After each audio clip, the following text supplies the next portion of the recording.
What's going on, everybody? Hope you guys are all having a good day today. I'm going to be playing some Resident Evil 4 VR. Been a good while since I played this one, so yeah. I'll be doing this real quick. And we'll probably be playing for like about an hour or so. No, we'll see. Maybe we'll do a bit of, oh god, Fat Heisenberg right there. Maybe we'll do a bit of Zamasu, probably. Maybe we'll do a bit of Contractors too, and do a bit of zombies as well. You know, we'll see what happens. But yeah.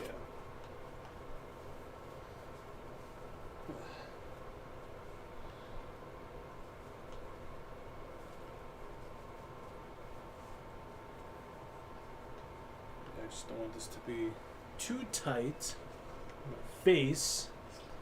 I won't be able to really, like, I don't want to be sweating too much under this thing.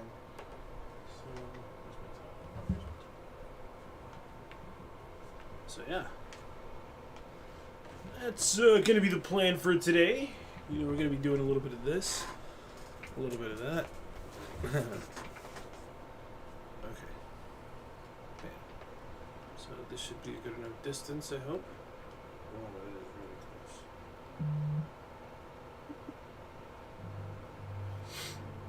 Whew.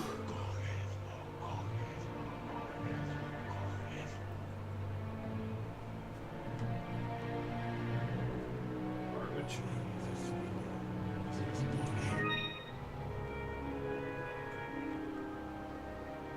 Yeah.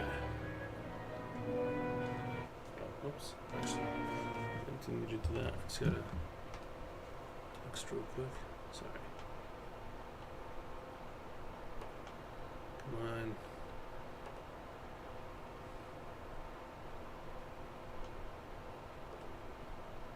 You kidding me?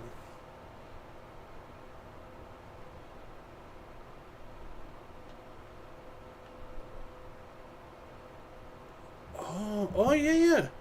Your neighborhood market. I've heard of that place. Sorry, my sister sent me a link to I still can't get over Fat Heisenberg right here. Send me a link to this one place. Resident Evil 4.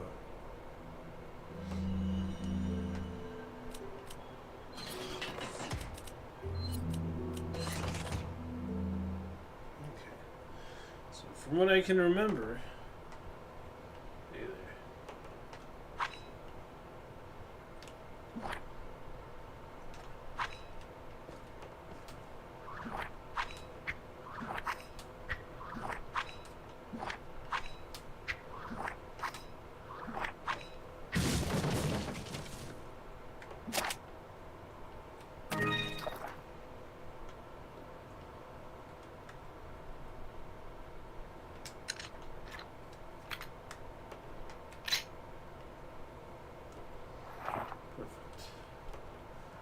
Could go up there, but thinking back to the shooting range. Man, that fucking wood.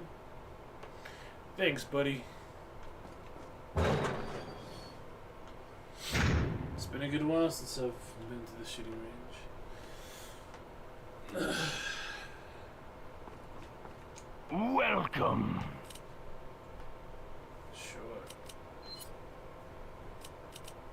Oh, Thank you. oh no, thank you. Thank you. Thank you. Really? No, I'm just kidding. I'm just messing with you.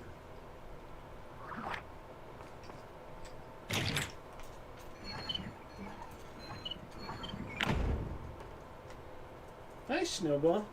Make sure I don't step on your tail. Oh, Captain on deck! How are you doing, Captain? Oh, handgun. Shotgun completed.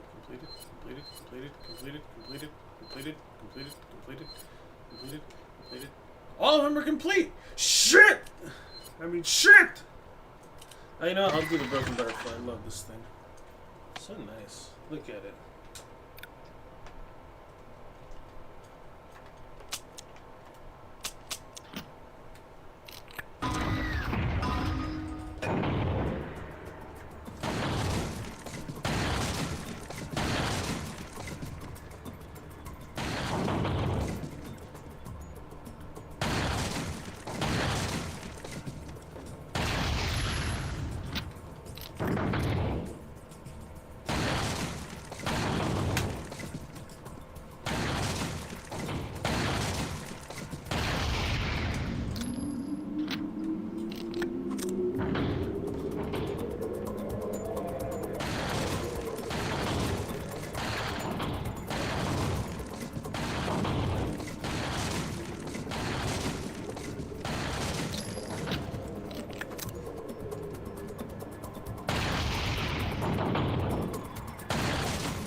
There's my prize, bitch.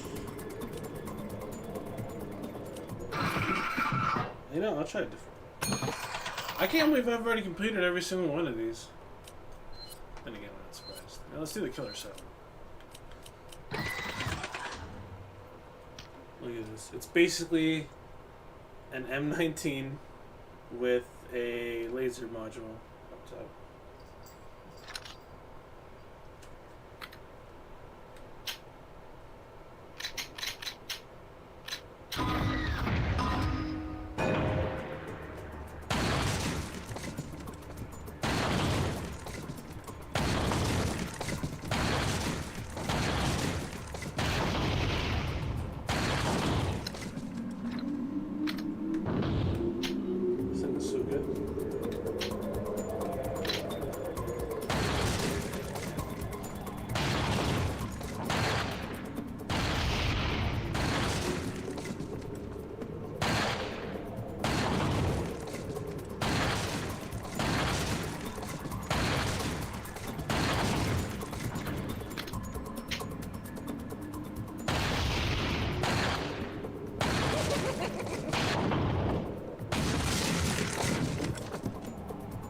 Yeah.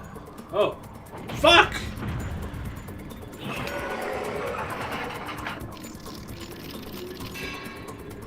Way past the bonus score. Why are you looking at me with those eyes, bitch?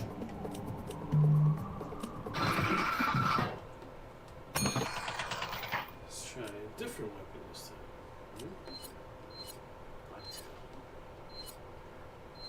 Punisher? Ah, let's do the Punisher.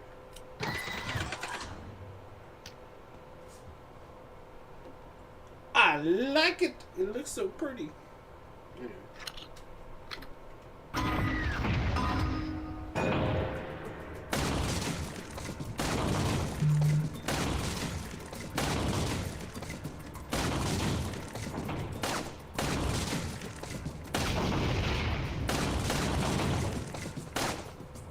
Really?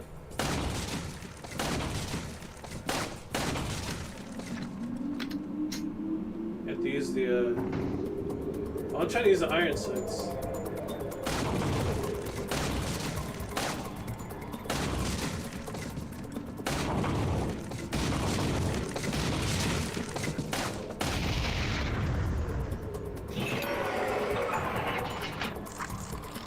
Yeah!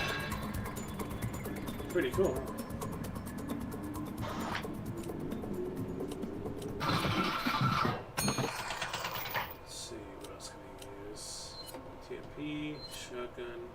Handgun. Well, I don't mind using the shotgun, but it's kind of I think the shotguns in these VR games are a little wonky sometimes, but it's okay.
What do you know?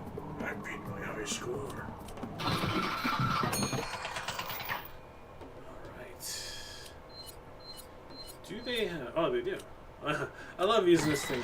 Because you don't actually have to aim down the sights. You could use it as a...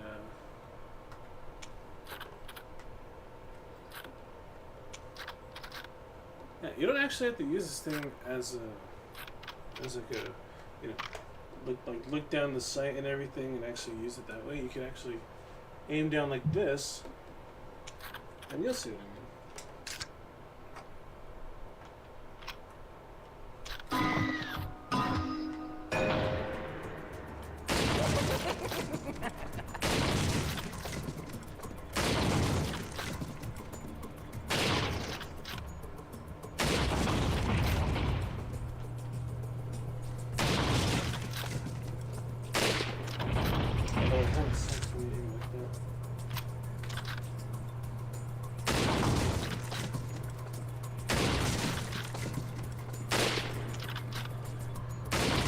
Sometimes it isn't as accurate as you'd like to think.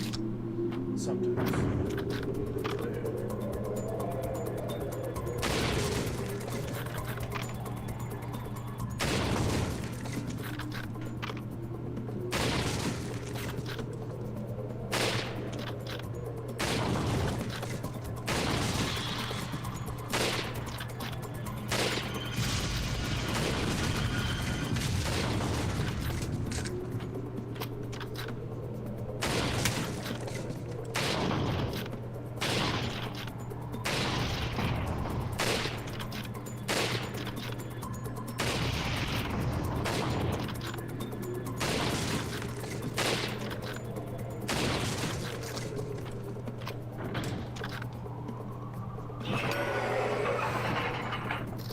See? It takes a little getting used to, but then you get the hang. At least it's some. Oh, TMP would be too easy, I think. Fuck it.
We'll do the sideways shot. How about that?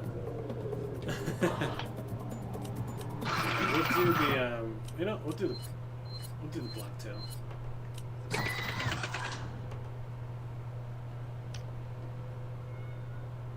Hmm? Where are you, baby? I hear you. Oh, you want to use the bathroom? Okay, hold on. 1 second. The Nyan needs to use the restroom, so I gotta go let him out real quick. So give me a couple seconds. Nyan. Come on, baby. You want the bathroom?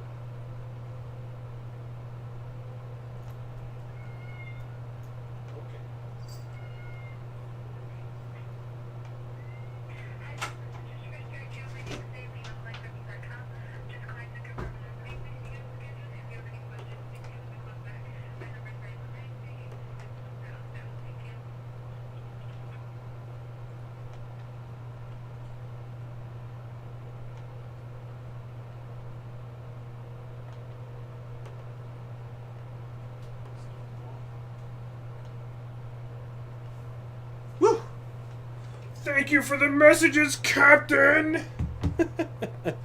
I appreciate that, man. I was very convinced that we were close to 2,000. Or I mean, that we were close to the year 3,000. Or no, yeah, 3,000, not 300. You know. But as you know, sometimes we make mistakes, and sometimes those mistakes are glorious mistakes. Anyway, I hope you're liking the VR stuff. You know, I'm just goofing around right now, but this is a fun game, dude. I highly recommend you get this one. Shit is Yes. Well, actually, no. I think the last O should be smaller. You know what I mean? But yeah, no. Yes. I hear you, baby. I hear you, but I don't see you. No. Anyway. Bro, I'll gift you one. Well, I'll buy you one since you went out of your way to buy me a. I was gonna say snowball. A Blue Yeti microphone. I might as well go out of my way and get you a VR headset, dude. That way we can both play. All right.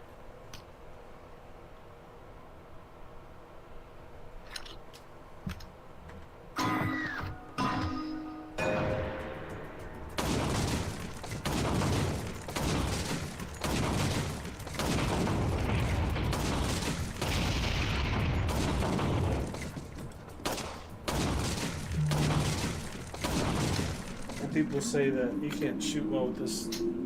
I beg to differ, bitch!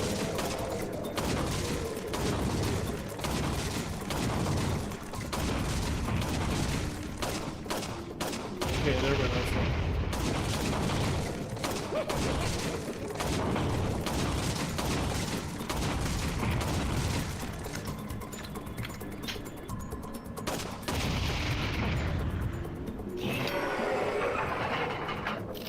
Yeah. Oh, I messed up just a little bit. What if I do Rick Grimes? Like, Coral. yeah, okay, so I don't know if you guys ever watched the. Well, I mean, I'm pretty sure most of you guys have watched The Walking Dead before. But you ever notice how Rick has a very distinct way of shooting stuff? He's always like, he's like Coral, or he's like, you know. I just realized that, you know.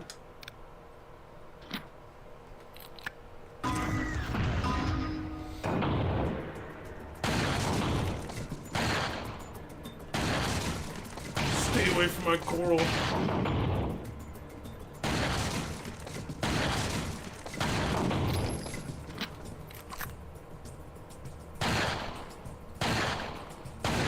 You have to rely on the watching.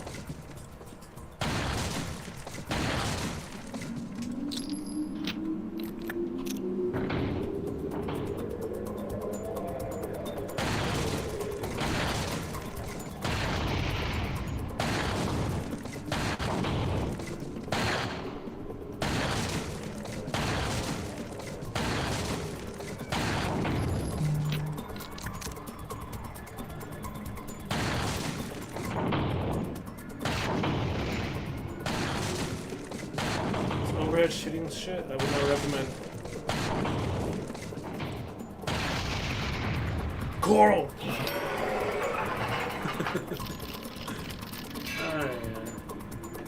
Kind of, it's.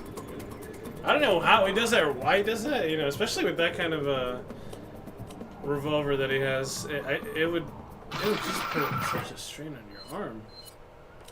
Yeah, let's do the red 9. Or should I say the. Well, I was going to say it's not really called the red 9. It's actually the Mauser pistol. And believe it or not, this thing actually reloads pretty damn cool too. Yeah, I like that they give you a stock. Actually, well, you're supposed to hold it with 2 hands like this. Yeah, keep the stock like that. Aim like that.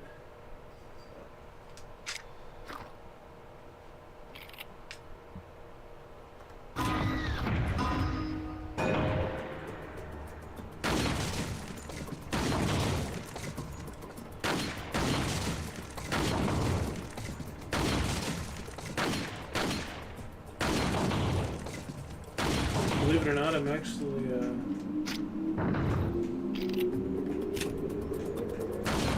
actually closing one eye in order to aim.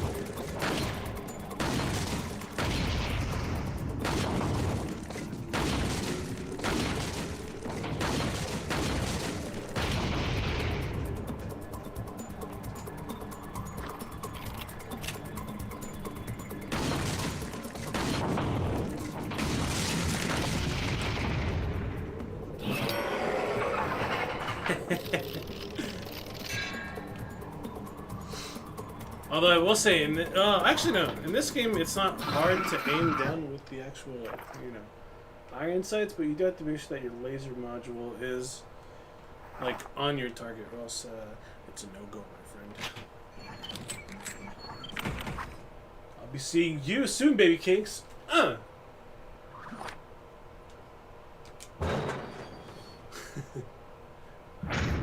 get out of here. Hey, how you doing? How you doing?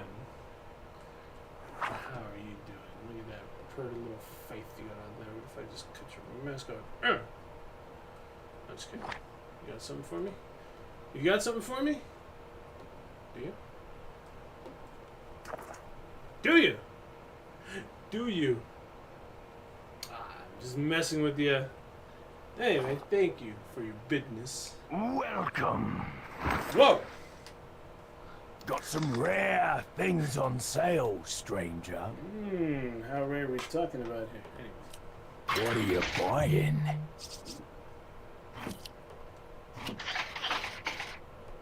Hey, we can get the exclusive upgrade. Increases the chance of critical headshots. Yeah. Is that all, stranger? Yeah. Thank you.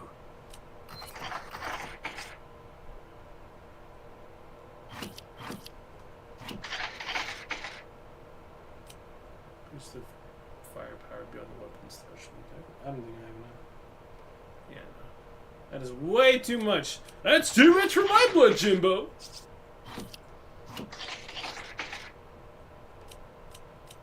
Probably do capacity. Thank you. And yeah, that should give us some more ammo.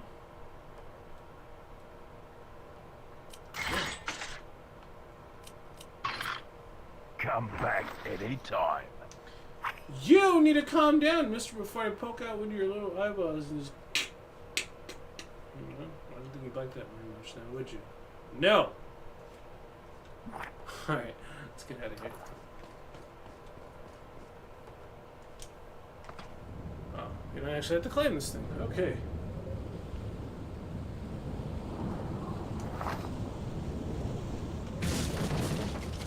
Oh, look! Money!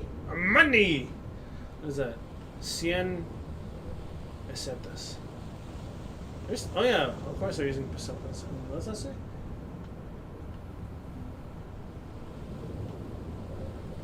Wait, does that say yuan? Juan Carlos. And that's, yeah, Juan Carlos. Rey de España. 1985. Damn! Yeah, I really like the details they have on this. Anyway, let's keep going, shall we?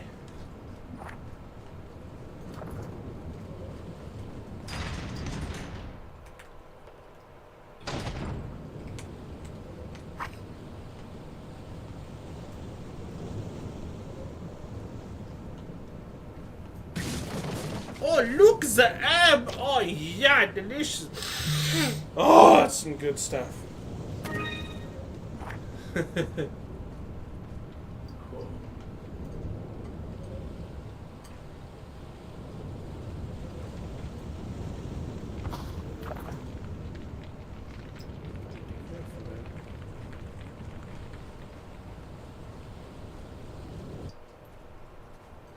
So, you two are all hooked up now, is that it? Where's Ashley? Do you really want to know? She's beyond that gate. But you'll need 3 insignias to open it. What are you gonna do, Krauser? There's one in the north, and the other in the east. And let me guess. You got the last one. It pretty much means you're on a tight leash. Sounds like you thought this one out pretty well.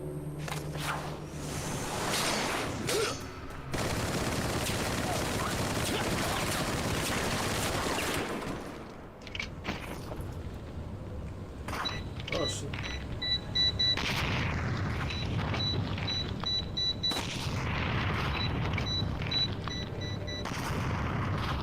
Whoa.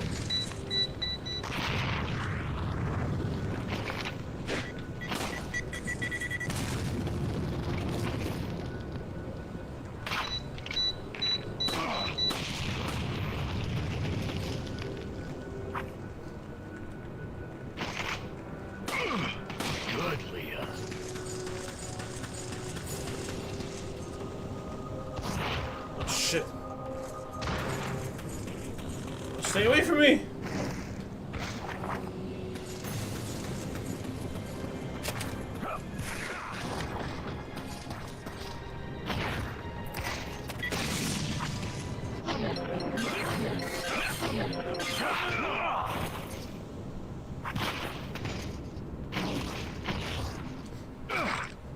That's what I'm talking. Now we're talking. Come on. Good, Leon.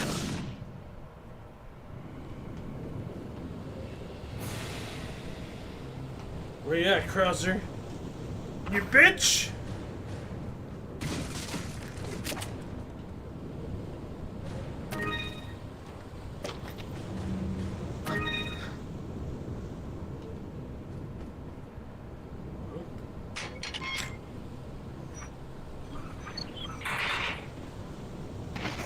Okay.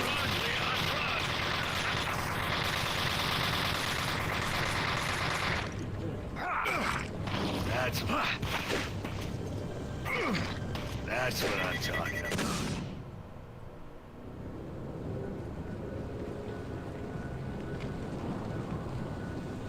What you got, huh?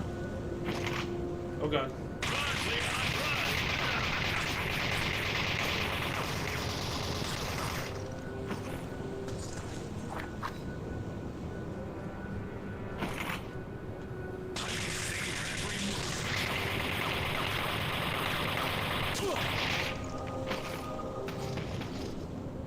Got you off guard, did feeling afraid?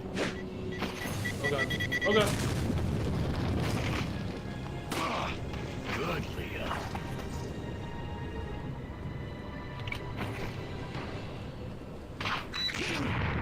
Shit.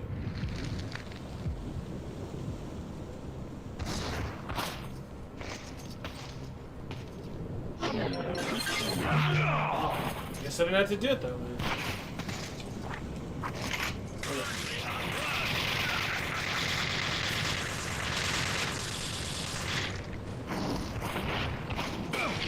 I'm the winner, bitch.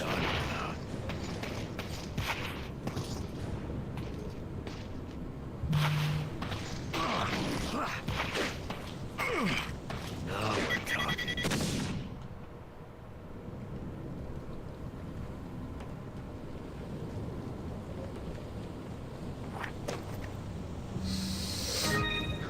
That's how you heal up in this game. You gotta sniff the herb. Huh?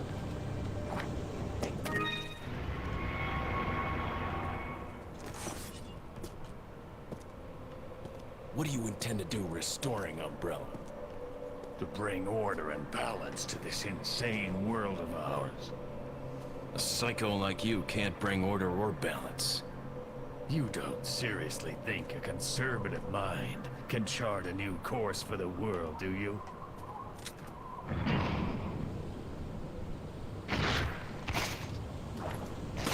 I can see your every move.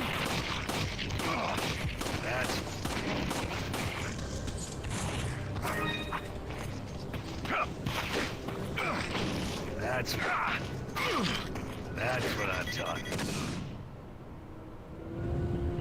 Where does he even go?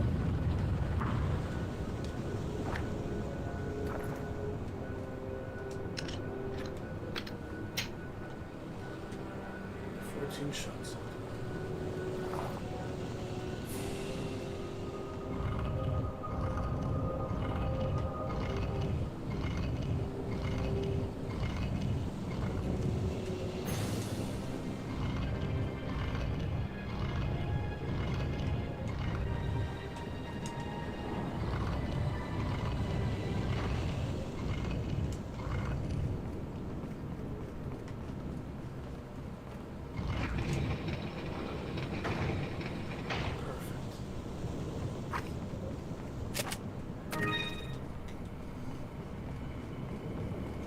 Just in case.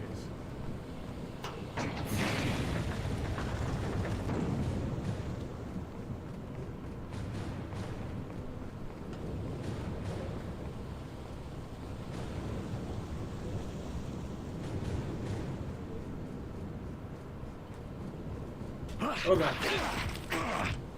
power. Good Leah. Always gotta do that, huh? Always you, Crowd. I mean, only you, I should say.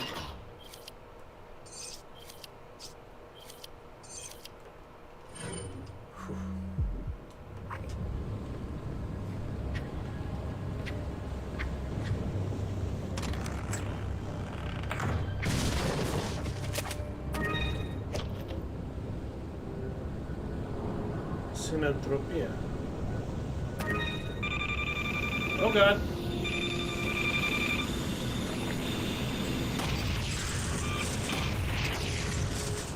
I completely forgot about those things.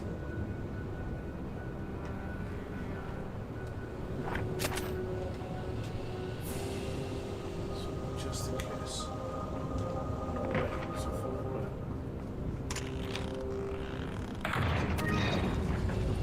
Oh.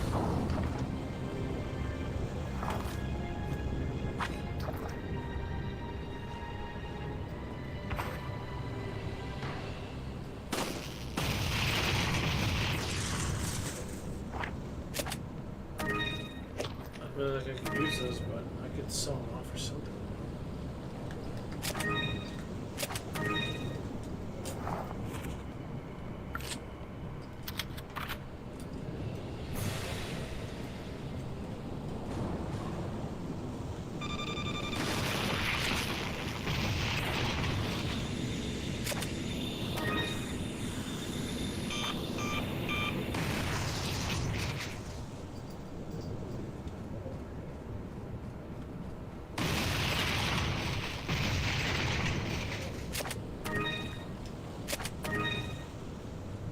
What is it that you fight for, comrade? My past, I suppose. Umbrella.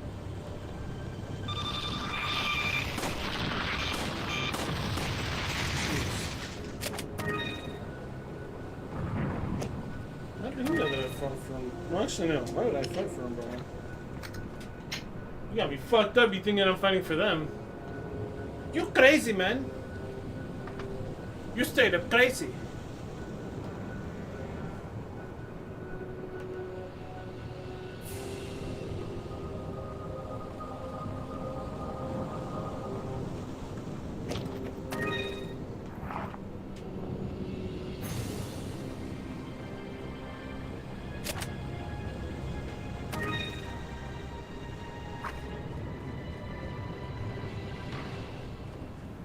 Ah, there's the last piece.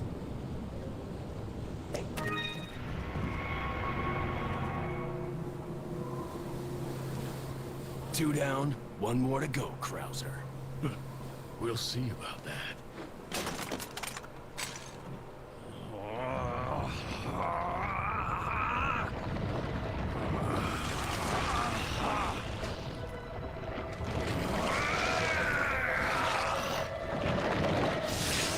Witness the power! You've lost it completely, Krauser. Prepare for your death, Leon. Oh, shit.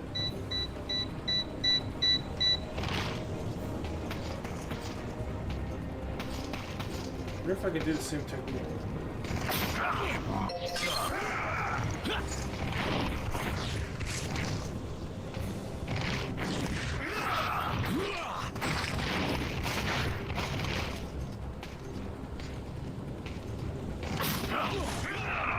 Jesus.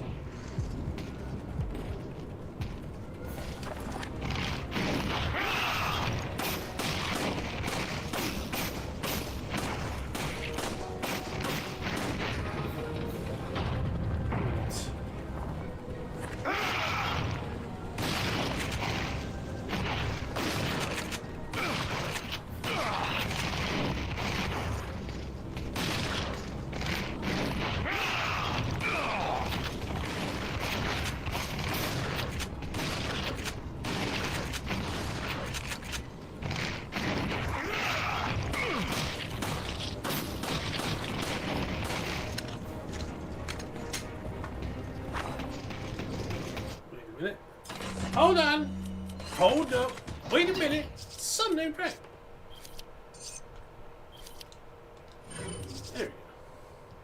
I'm good to go now.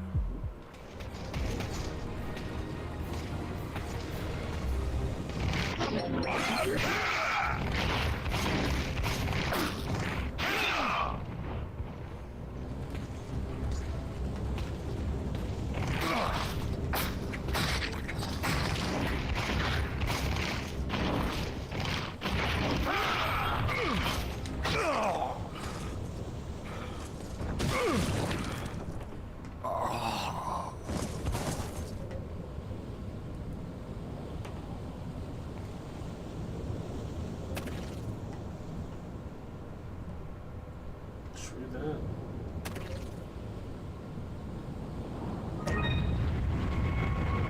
Whew. Heading out. I have a great show to pitch later. For sure, my dude. You have yourself a good one, man. And I can't wait to see more pictures. I really like those. That place is very nice. Very, very nice, my dude. But thanks for coming by, man. I hope you have yourself a good one, my dude.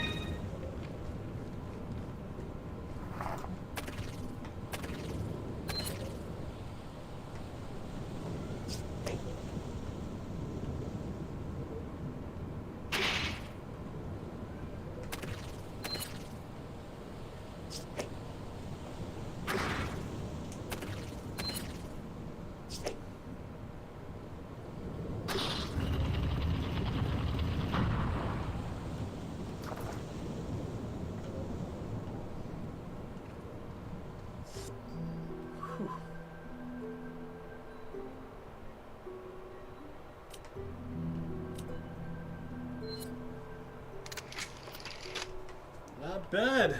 Not bad at all. I thought that Krauser fight was going to be a lot harder than originally. But I think it's a lot easier when you can just do whatever you want. You know?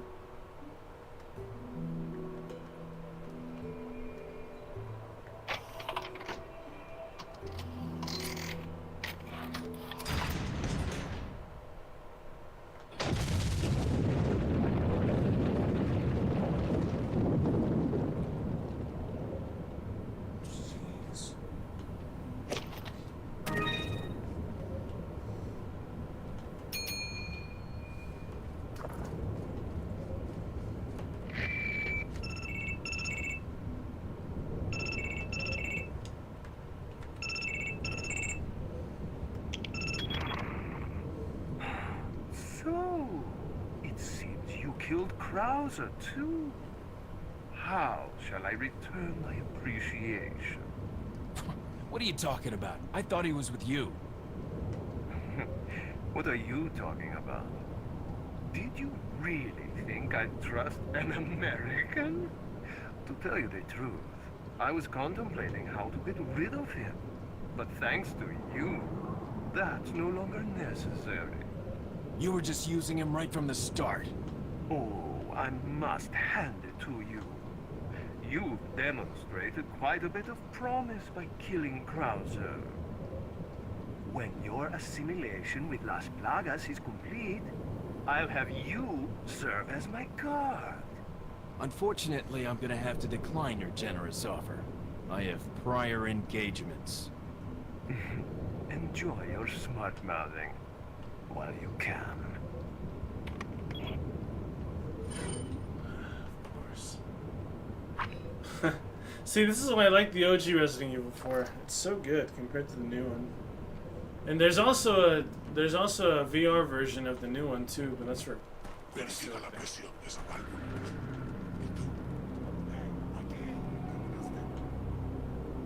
Oh, great. ¿Viste algo? No hay problema. Damn.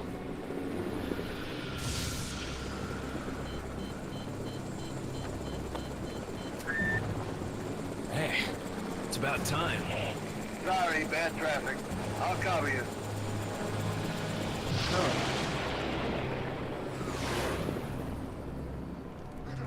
De la luz de pólvora.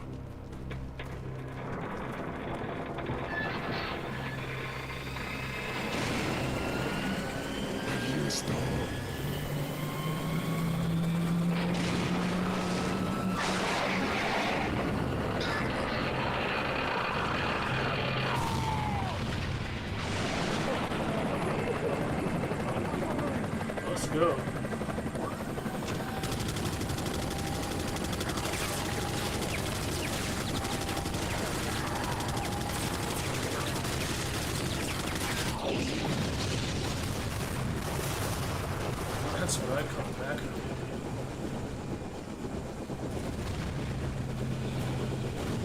Now that's what I call backup. My name's Mike. You looking for firepower, you come to the right place. Thanks, Mike. Appreciate it.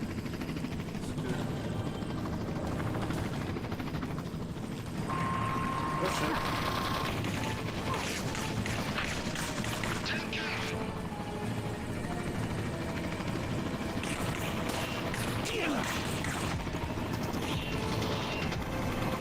Thank you.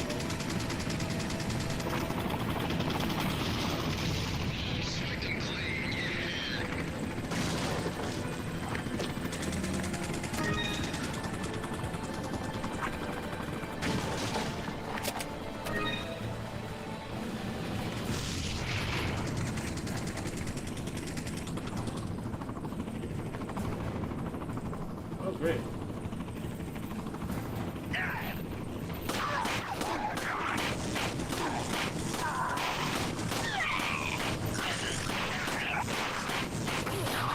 Shit.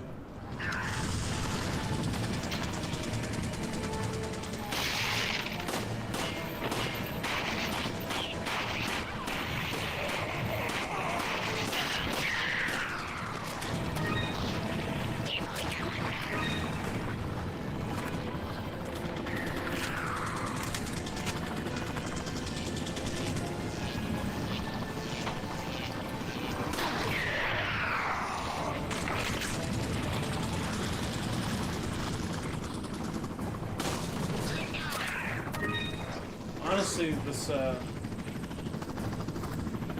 dual wielding just makes this so much easier.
fucking change the reticle.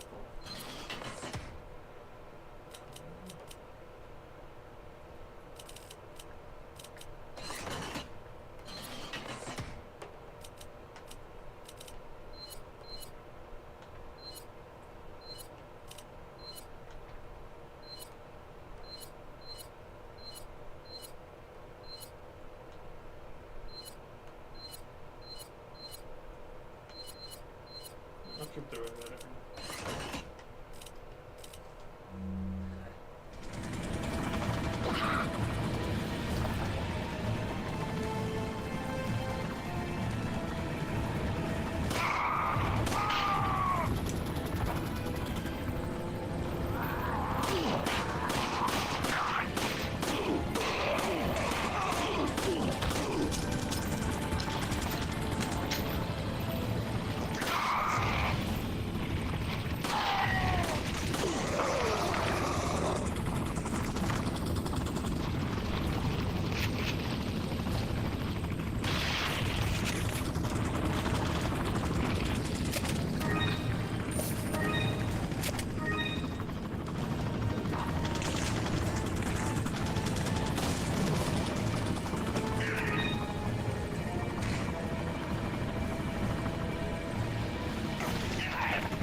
Whatever you got for me, Chief.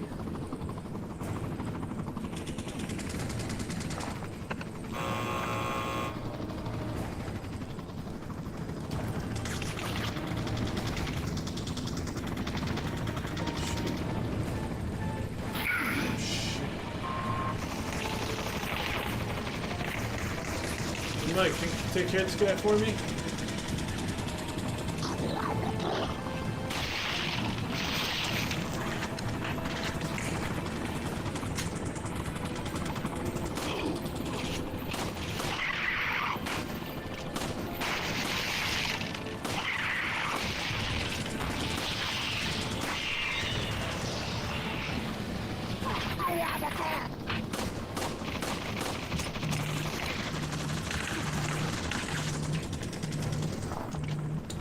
That's fine. Good time to use.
Hold up.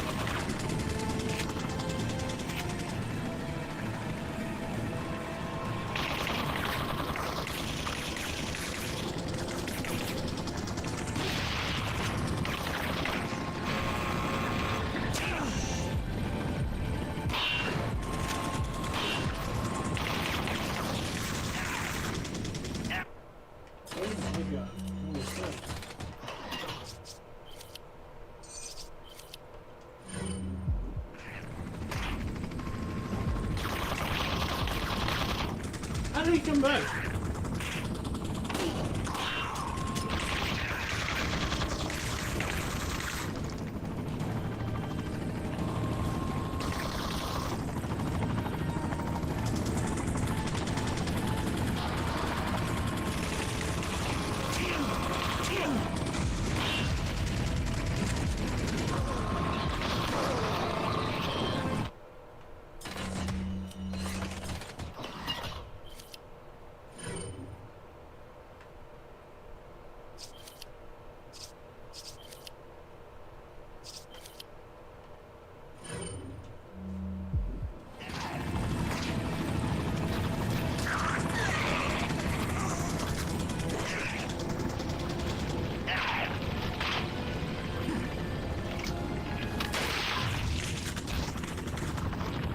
Bitch.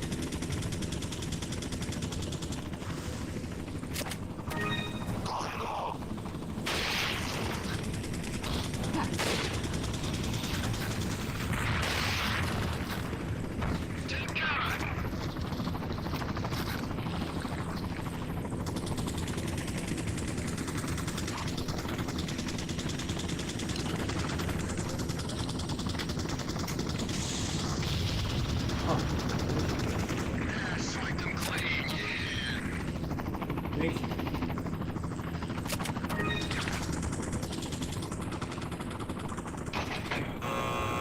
Still going for it, huh?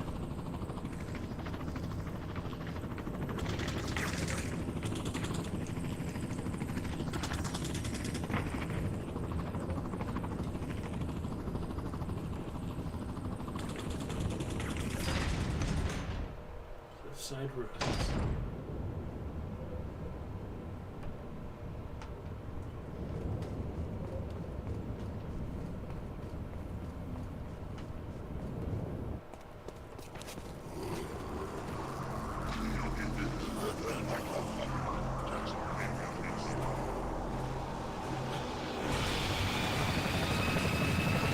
Take cover!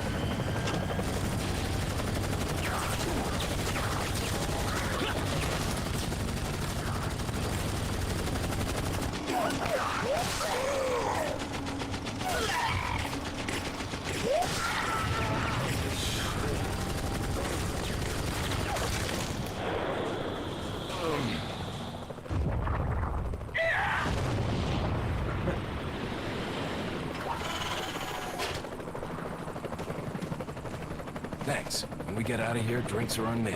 Yeah, hey, I know a good bar.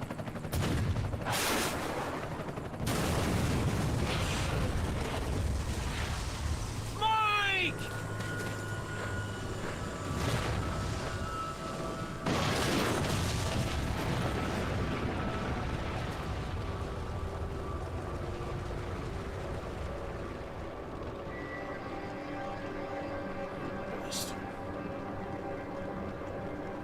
I'll make sure you're the next to go, Sadler.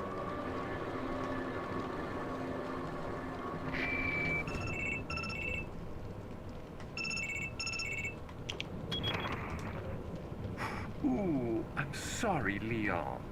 Sadler, you bastard! It's nothing to get all upset about. Don't tell me you've never swatted a bothersome fly. In essence, it's the same thing. What did you say? Insects' life doesn't compare to human lives. When you've acquired this power, you too will understand. Guess it's another good reason to get the parasite out of my body. I wish you luck.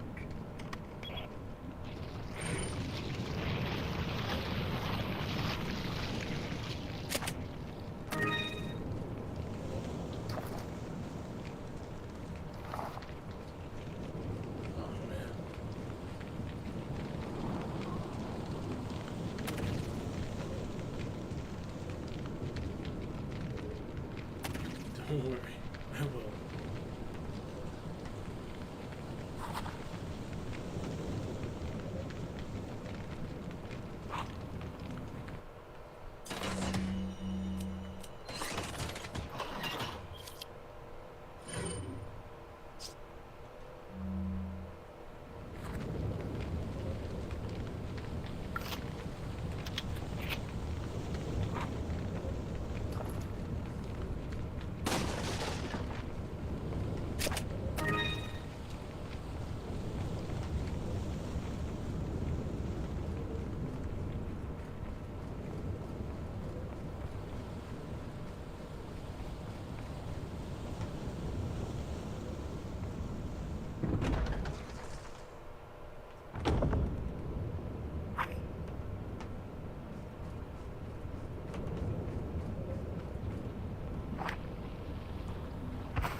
Leon, you okay?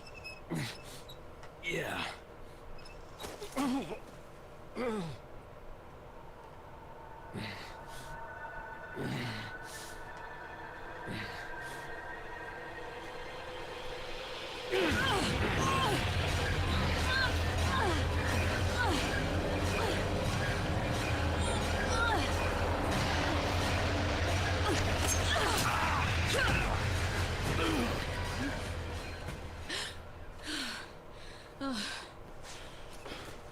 Sorry.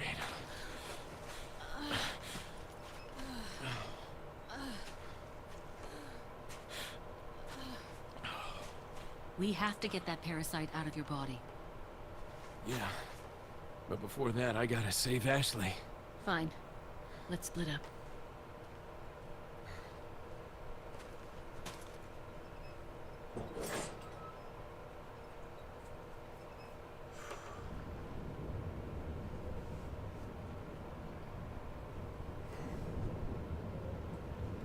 Oh, it was...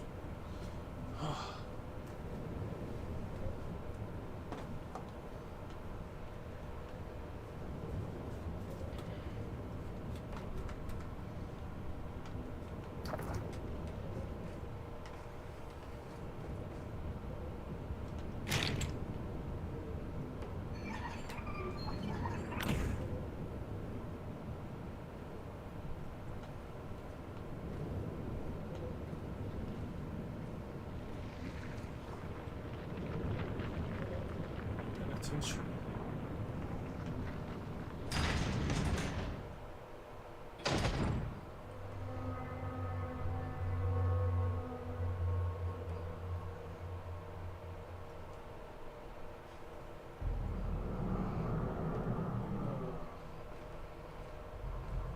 Breathing can only really mean one thing.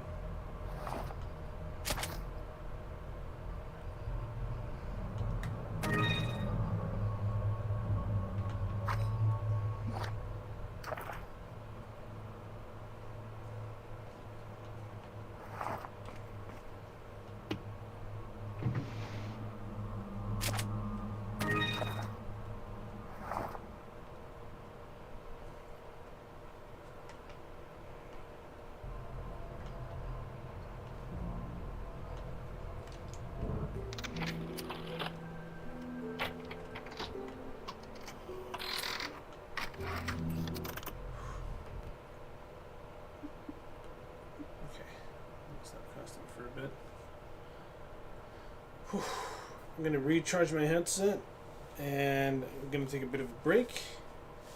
Gonna eat some breakfast. When we come back, we'll play some Crash Bandicoot 2. How's that sound, guys? Alright? Alright. Hope you guys have been enjoying the stream so far. I've been having some good fun, you know, playing Resident Evil 4. Always good fun. Always good fun. But yeah. I'm gonna go eat breakfast. I will see you guys in a couple of minutes. I'll try not to take too long with that. I'll leave you guys lo-fi to listen to.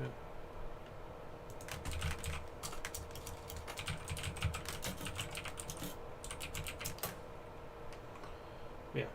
I'll be back.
Whoopsie-daisy. I have completely forgotten that the music stops after a while. I'm doing good, Ava. How are you?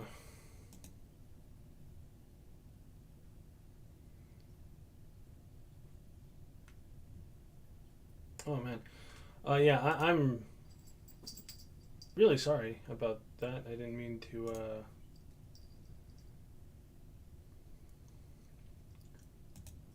I didn't mean to take so long with all this. That was my bad. That was my apologies. But yeah, I'm back. And well, you know what? Heck, why don't we take a look at something I've been wanting to check out for a while. And I have it saved onto my phone. Yeah, I'm pretty sure I tabbed it.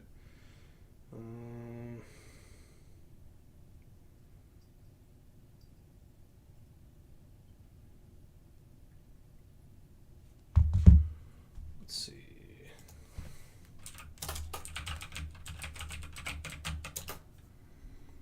Yes. Okay. So there is a mod out there, believe it or not, that somebody created. Somebody went out of their way to do and to make. And what this mod is, it's basically Resident Evil in first person mode. Now, this is the classic Resident Evil, right? Not the remake or the reboot or whatever. Watch.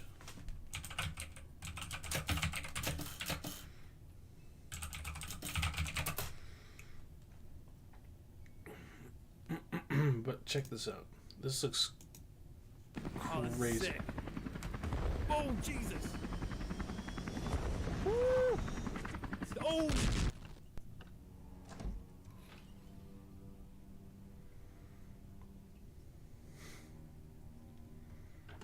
Hey guys, JJ here, back with another Resident Evil fan game. Today I have Resident Evil 1 in first person. Now I showcased this game about 6 months ago in its early alpha stages and it was incredibly impressive, but it needed some work. Now there is a new update out which fixes a lot of the bugs. You still can't save, but it's one of the coolest Resident Evil fan games I've played because it completely remakes the original Resident Evil 1 in first person, and it actually works really well. If you guys would like to download this for yourselves, I'll have a link down below in the description, and if you enjoyed this video, please leave a like. So with that being said, here's Resident Evil in first person. Better autonomy. So we got Richard's on there, but I don't think he's playable yet. He might be. I haven't tried it, but I'm going to go with Rebecca. No, it didn't work. Maybe I should try it a little bit more, though. But look at this, dude. Let's get through here, and I'll try it a little bit more. Like, oh, this is so crazy. This is so good on so many levels. I'll be right back. Give me a sec.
Oh, we gotta go get the gem for that.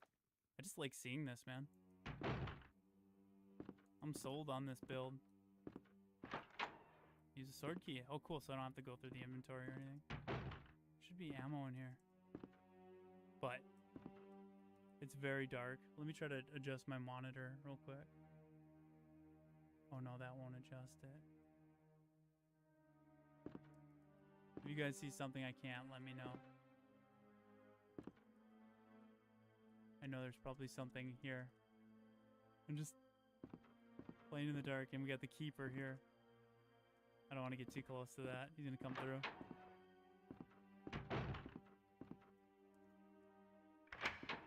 Unlocked. Okay.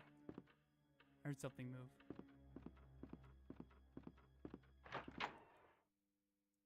Rebecca.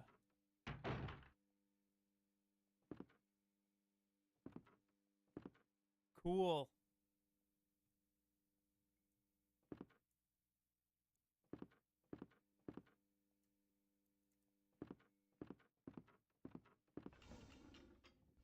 It's all like the same. A few things are different, but for the most part, it's like the same. Moonlight Sonata. Can I play it? Here we go.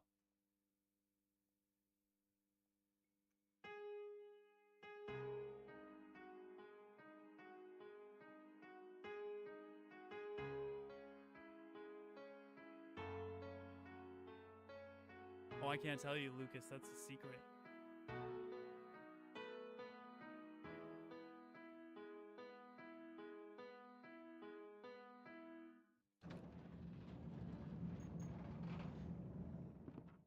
That's so cool, man.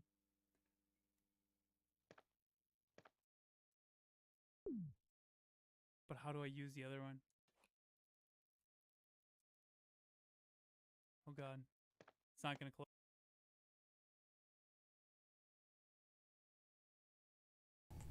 So yeah, they have this, right? They also came out with Resident Evil 2.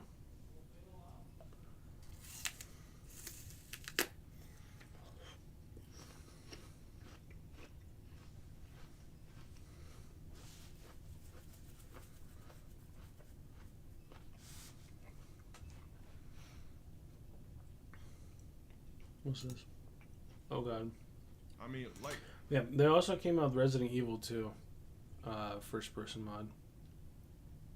And that's just gonna be crazy. Like, it's gonna be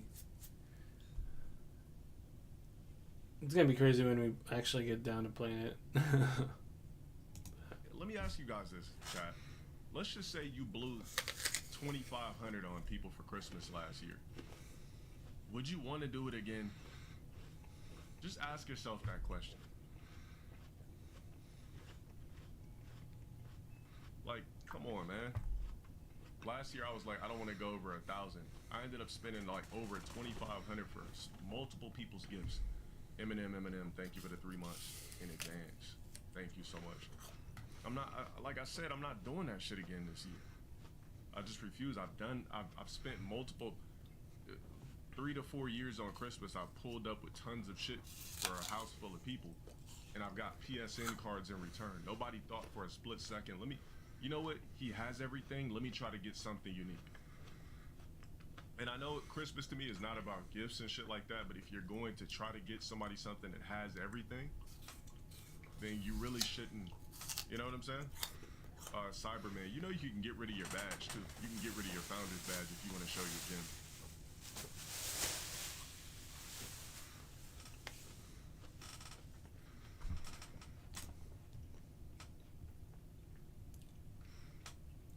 All you get is PSN cards? I mean, yeah, the reason they probably gifted you PSN cards is because you mainly play on PlayStation, which for them, it's like, you know, hey, we know you like spending your time on this shit so much. Why don't we give you something so you could actually use it?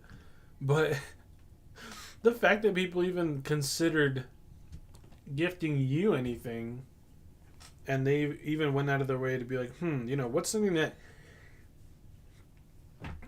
that he likes, you know? even that to you, it makes you or gets you upset for some weird reason, you know.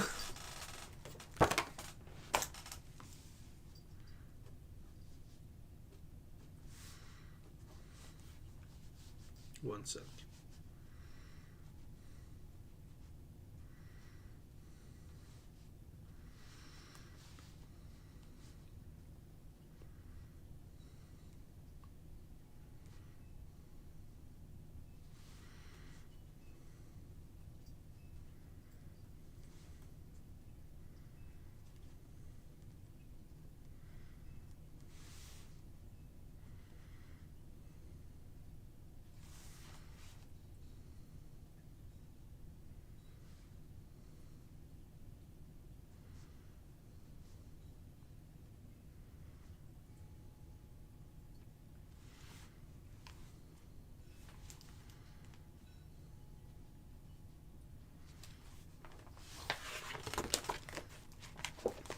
Somebody writing this down, or I have to write something down. But yeah, let's keep listening. Yeah, it doesn't feel like Christmas at all. It's not cold. I'm not seeing a lot of Christmas lights up. It's just... It's not cold. I'm not seeing a lot of Christmas lights up. What does it being cold have to do with Christmas? Just because it's not snowing? Buddy, you're living in fucking Lancaster. Lancaster doesn't ever really get any snow. We hardly ever get any snow, you know, here in Lancaster.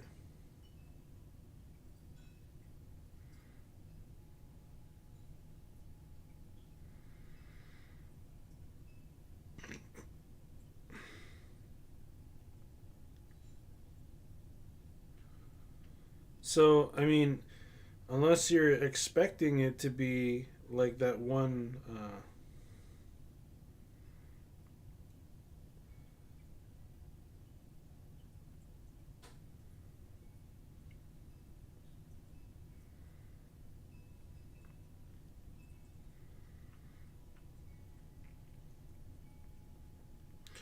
unless you're expecting it to happen, what it was like a couple of years ago where we got some significant snow, then I don't know exactly what you're trying to go with that statement there.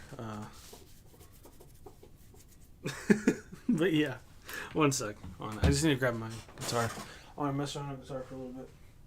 You hungry, baby? You want more food? Okay.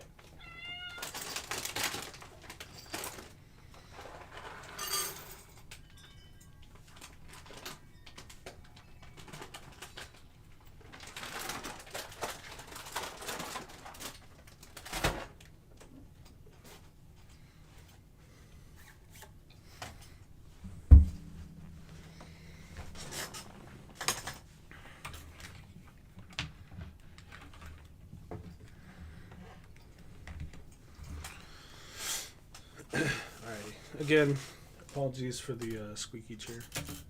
Creaky chair, not squeaky Like, chair. how many years was y'all gonna keep giving me PSN cards? Like, I let y'all slide for 2 years. I don't need PSN cards. No, when you delete founders badges, it doesn't work for people who are subbed and active in your channel. Ask them what you want. Nah, I'm cool. They're not getting shit. Like I said, I'm handing out gift cards max.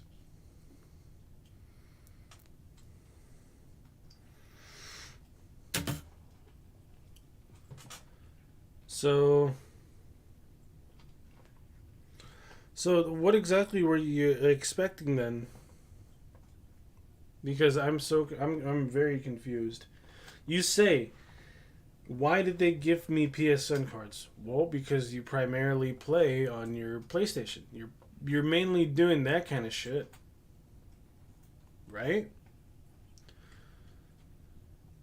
And then you get mad because they're not going out of their way to, you know, they're not gifting you something else other than what you would usually associate yourself with.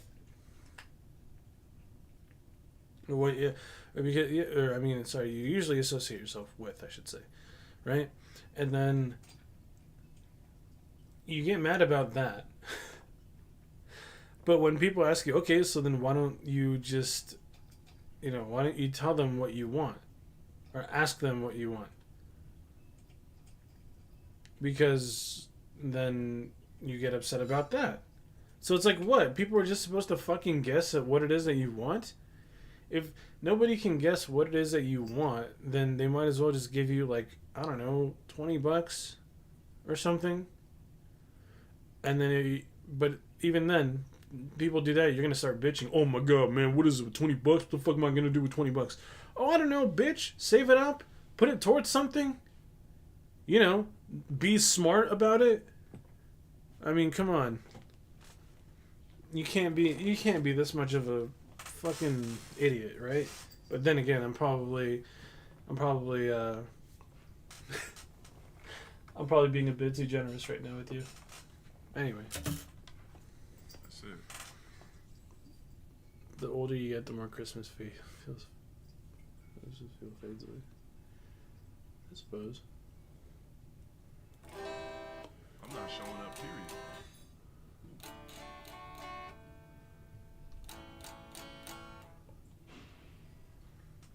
Shit.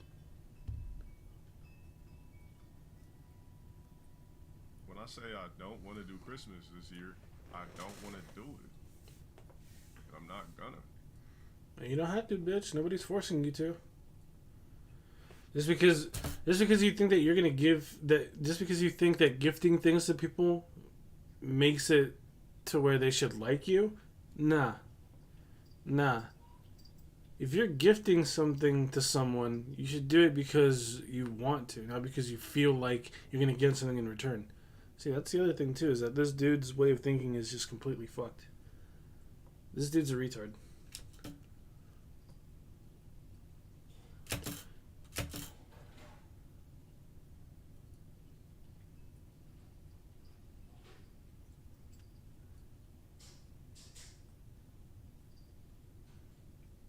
Especially when you do something for somebody and they act like it wasn't good enough when it was good enough.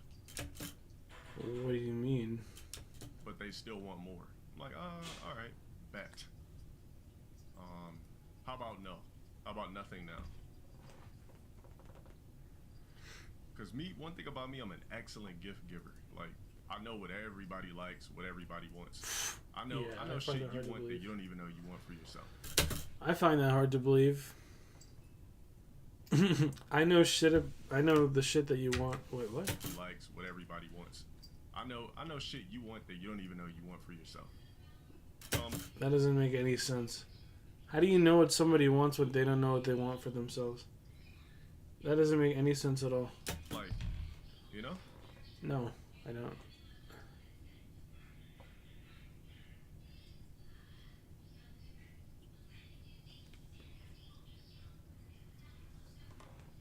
Like, me personally, I don't really like getting gifts because I feel like I have everything materialistic wise that I want, and the only thing left materialist, I don't know, is a house materialistic?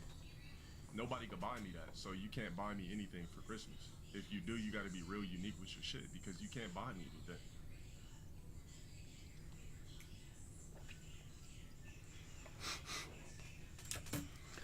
Well, there you go. Admits to still living in an apartment. But then again, it's the thought of gifting somebody, the thought of you taking the time to gift them something that they might take a liking to. It doesn't matter if it's something that's worth the value or not. But this dude thinks otherwise. Then again, we're talking about LTG here.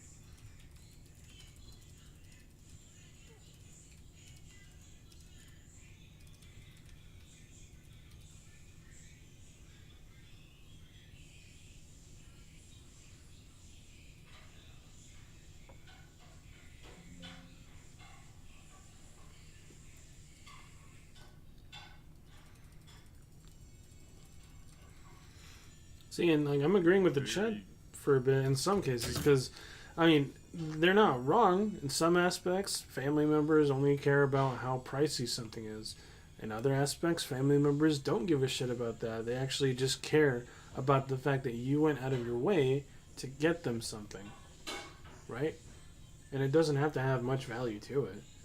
It's literally the thought or the action of gifting something to somebody because you thought about them, because you're like, hey, you know, this made me think of you, or hey, this is something that I feel like you would personally enjoy. It's that simple. Picky person. When it comes to everything, I'm very picky. Like, and I'm always gonna be that way, and I'm never not gonna be a different way. So, Okay. Congrats. So you just refuse to change who you are. For the better, by the way, right? So when I say that you should change yourself, or you should constantly look to change yourself, I say that in a way that you should change yourself for the better. If you have things about you that are negative, if you have things about you that are hurtful, not only towards you, but towards other people, then yeah, you should most definitely take a deeper look into yourself and realize, you know, what's going on, what's been causing me to act this way or be this way, and how can I get better? How can I be better? But a lot of people don't really tend to do that kind of introspective thinking of themselves. it's good enough for me on Christmas. Yeah, me personally, I don't need shit. Like, what is somebody gonna buy me for Christmas I can't purchase for myself? Like, Let's see. What is somebody going to give you for Christmas that you can't personally purchase yourself? Love. Not only from your family, but from the people that you think love you, right? Like Elena. She didn't love you, bro. No. Nah, she didn't love you at all. Your family? Bro, your family doesn't even like you anymore. They don't choose to associate themselves with you because of how much of an asshole you are. And I guarantee you're probably like this in person too. You know, you have a really, like, you just have a really shitty way of thinking about things, about a lot of things actually.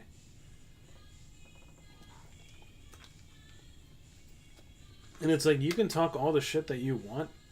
You could say anything you want about anybody, but it won't matter, right?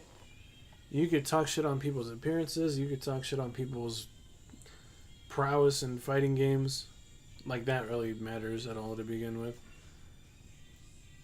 But, like, it's so funny when you go off and talk about people and how they look. Because when people say the same shit about you, like, when is your beard connecting, you get so fucking mad. You get so pissed off. When people talk about your snaggletooth, which, let's be honest, bro, all the money that you get from your fans, and you can't even fix that dental problem you have, like, come on now. Your hairline is fucked up. That shit looks fucking corny as corny as hell. like I said, if you don't have a brand new house for me, can't buy me a motherfucking thing for Christmas. I mean, it won't matter if somebody bought you a house or not, because all that's really gonna come out of it is just you being stuck in that one room, right? The same as you are in your apartment. You're gonna be stuck in that one room for who knows how many years until the day you decide to quit streaming forever, but you're probably not going to. Because you don't have any good redeeming qualities about yourself. Like, that whole acting shit you say all the time, yeah, good fucking luck, dude. You don't even have a portfolio built for people to look at to even consider you for an acting role. Number one.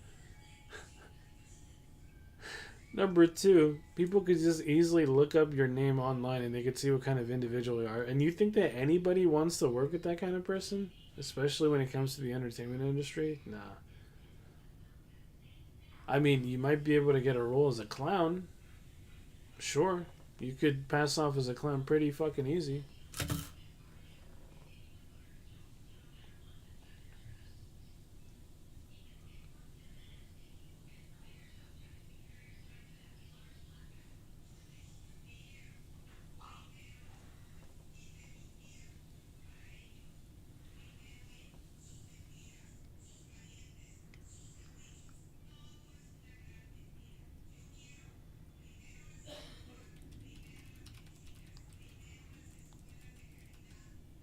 When does he talk about his family not loving him? A game I haven't gotten. I pretty much have every fucking game I can imagine in my library on PS5 and whatever else. There's nothing materialistic I desire. There's nothing where I'm just like, damn, like I want to get this chain, like, ooh, them rigs. If I could just purchase it if I wanted, but what kind of, like, what is that gonna do for me? Like, once I buy the rigs or buy this or buy that,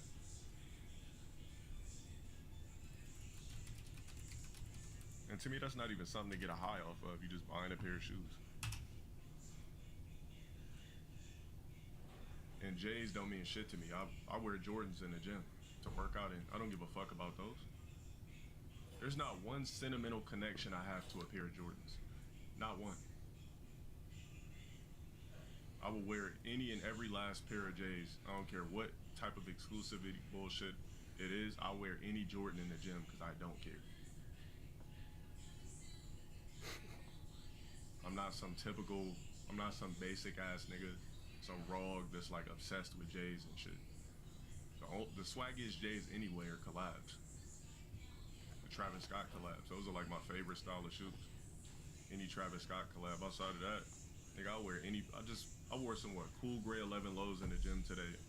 DS just wore them in the gym. I don't give a shit.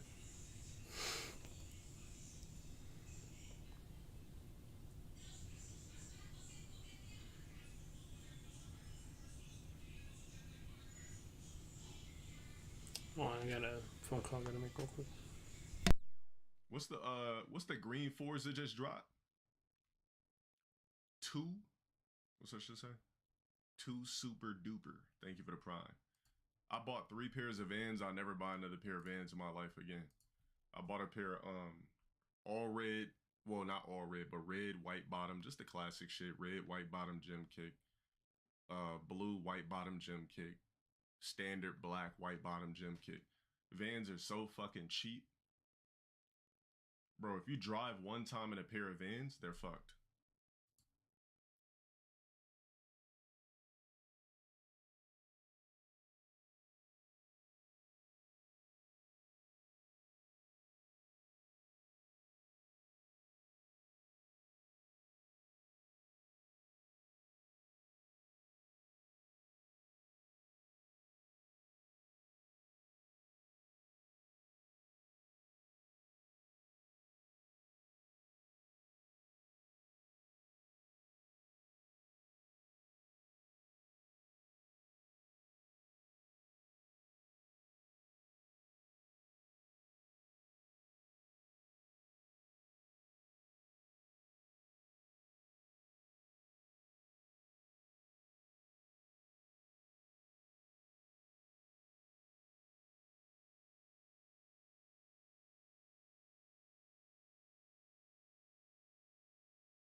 I mean, it's just kind of funny how, even he goes off to say that that he doesn't care about materialistic things anymore, which, it could be a lie, but,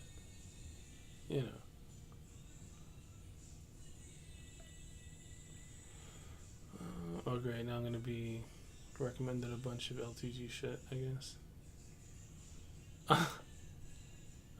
What? King Cobra's New Year's off to an awful start. Oh, boy. Yeah, let's,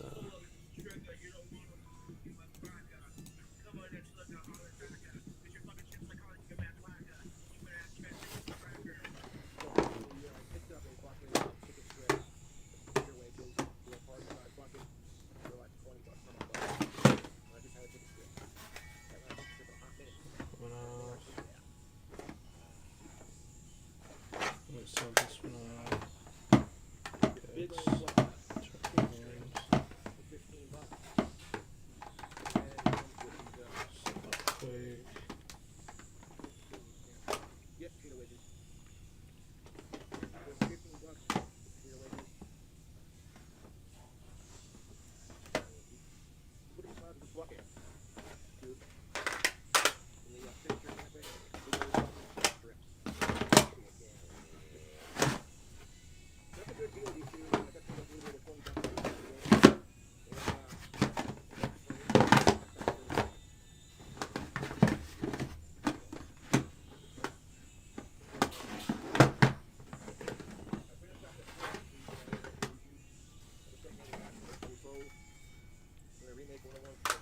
So quick too.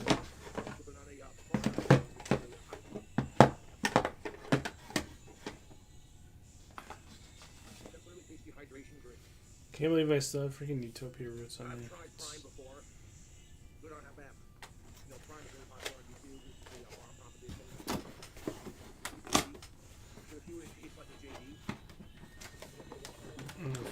no. Your one suck. Oh, it's probably gonna look like a fucking dildo. Watch. What is that? The fuck is that? Is that shit wrapped around in like fucking zip ties and shit? I gotta make a phone call real quick. Give me 1 second. I have another prime too. I got a lemon lime one, which I tried the lemon lime one before. I bought it because it stinks like it. I got that credit. Okay, let's try a sip of it. So, what the fuck does Bomb Pop Prime sports drink taste like? Ah, yes, the right amount of Jack too, not too. Actually, you know what? I didn't boil that too bad at all. That's not how bad.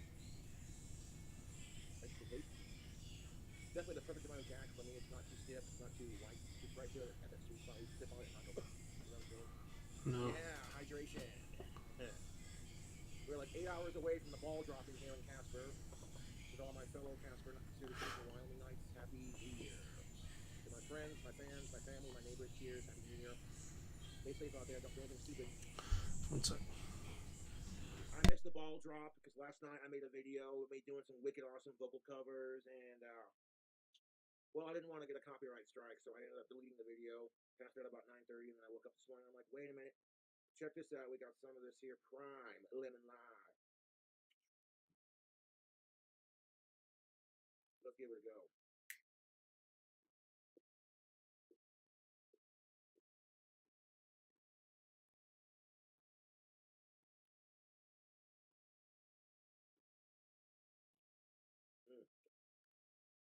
Got that cred. I mean, excuse me, prime, and it's delicious. The lemon lime, I fuck with it. That's really tasty. I like the flavor. I like the bottle. To the asshole who had their cat locked in a cage outside, I released it. I walk outside and there's this cat in a cage. And I'm like, nah, B, fuck this shit. So you know what I did? I tried to comfort the cat. I was like, oh, poor thing, probably stuck in that cage. Motherfucker bit me in the goddamn finger. I'm like, you little fucking sucker, I'm trying to help you. God damn it! I'm like, all right, I get it. The cat's probably scared, so I didn't, you know what I'm saying? I didn't lose my cool. I got the cat out of the cage. I don't know what the fuck. Some douchebag left their cat in a fucking cage outside with like another little can. This tiny ass cage was barely big enough to fit this cat, yo. Fucking can of cat food. It straight pissed me off. I'm like, man, motherfuckers out there. It is what it is. You know what I'm saying? But that's why this finger piece be wrapped up. In case you're wondering, what the fuck happened to Cobra's finger? Check this out, YouTube. We got some Mickey D's. Went and got me a Southern style sweet tea lemonade mix. You already know what's up. My favorite drink at McDonald's right here, yo. Southern style sweet tea lemonade. Oh yeah. Pennies. Yeah. Hold up. And I got a spicy McCrispy and a hot and spicy McChicken. We're gonna see how these hitting. You know what I'm saying? So check this out. On my spicy McCrispy, we got an extra spicy pepper sauce, an extra chicken fillets. I'm autistic, dude. I'm just saying. Add cheese, add bacon. On the hot and spicy McChicken, we have add bacon, add American cheese, add pickle, add tomatoes. So we're gonna see what these items be hitting on, see what they're doing, you know, and just do our thing. 1, 2, 1, 2, fast food review. Y'all know what time it is. Y'all know what time it is, YouTube. It's fast food time. So I walked outside to have a cigarette, and I was walking around, and I seen the cage, and I was like, what the fuck? Like someone goddamn lost their cat or something. I don't fucking know, dude. Oh yeah, the hot and spicy McChicken. And this big motherfucker must be the other one. Get them out, YouTube, get them out. We got 2 big ass spicy chicken sandwiches. So we're gonna save the bigger one for last, but we're gonna hit this hot and spicy McChicken first. What you thinking, YouTube? All right. I didn't even have to read my DoorDash receipt because they fucking, it's on the receipt right now. All right, Mickey D, let's see what you working on. Let's take a trip to the Irish McDonald's, yo. Oh yeah, get out of there. Fuck out of there. Dripping lettuce all over the place. Squishy bun action. before I asked for bacon on this motherfucker, but he didn't give it to me. Maybe it's on the bottom. Man, I asked for bacon on this, he didn't put it on there. What are you gonna do? You might have been out of bacon, so it is what it is.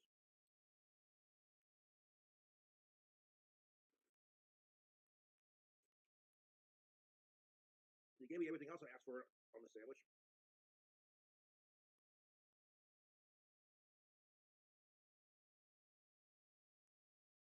All right. Spicy little goose egg. I dig it.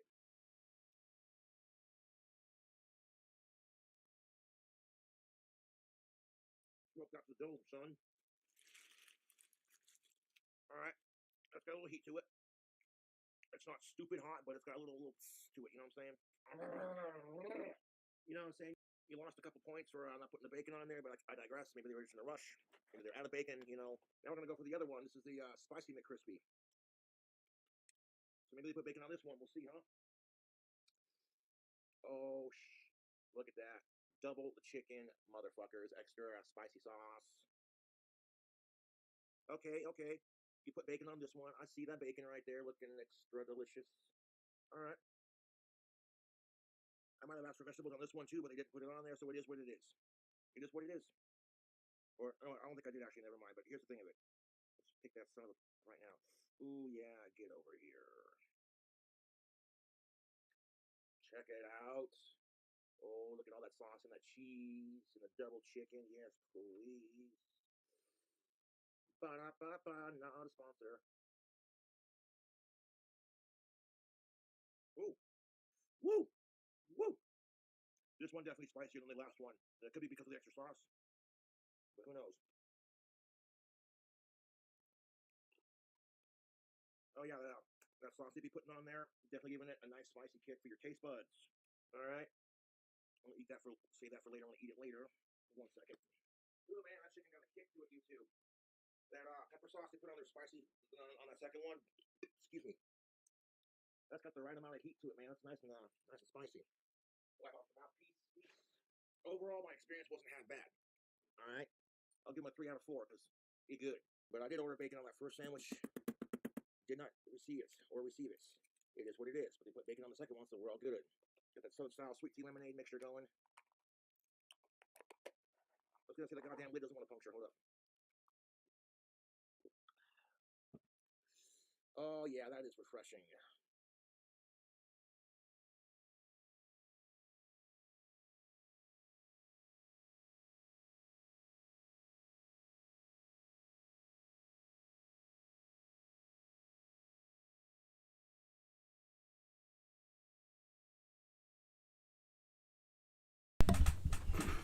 But yeah.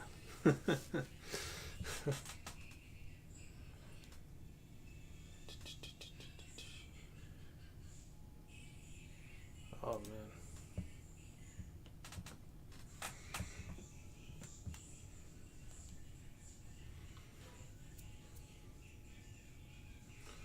Ideas. Hi everyone, it's me, Tim, and today I want to talk to you about ideas. I've mentioned that I have notebooks full of ideas. There's one right here on my desk right now. There's a whole ideas. half a dozen of It's them. always good to write down your ideas, They to be are honest. filled to the brim with It's ideas. crazy. Some of them are ideas that I fleshed out over several pages. Some are just literally a sentence. Hey, wouldn't it be cool if a game feature did XYZ? I still have people in comments and direct messages offering me their ideas. In some case, they've even put together a little demo or they have a script or something. They want me to review them.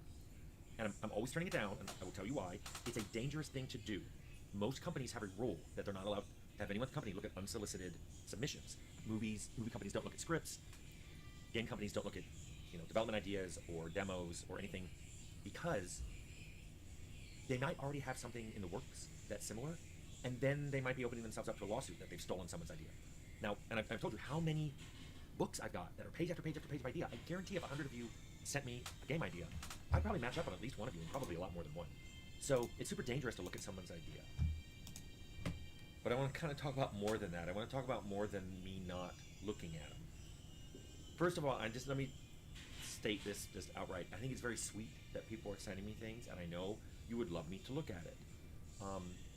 But there's also this weird attitude that comes with just a tiny fraction of a few of you. Some people are acting like their idea was the really hard part. Like just having the idea was most of the heavy lifting. Or a second attitude I'm encountering is people go, here's an idea I had.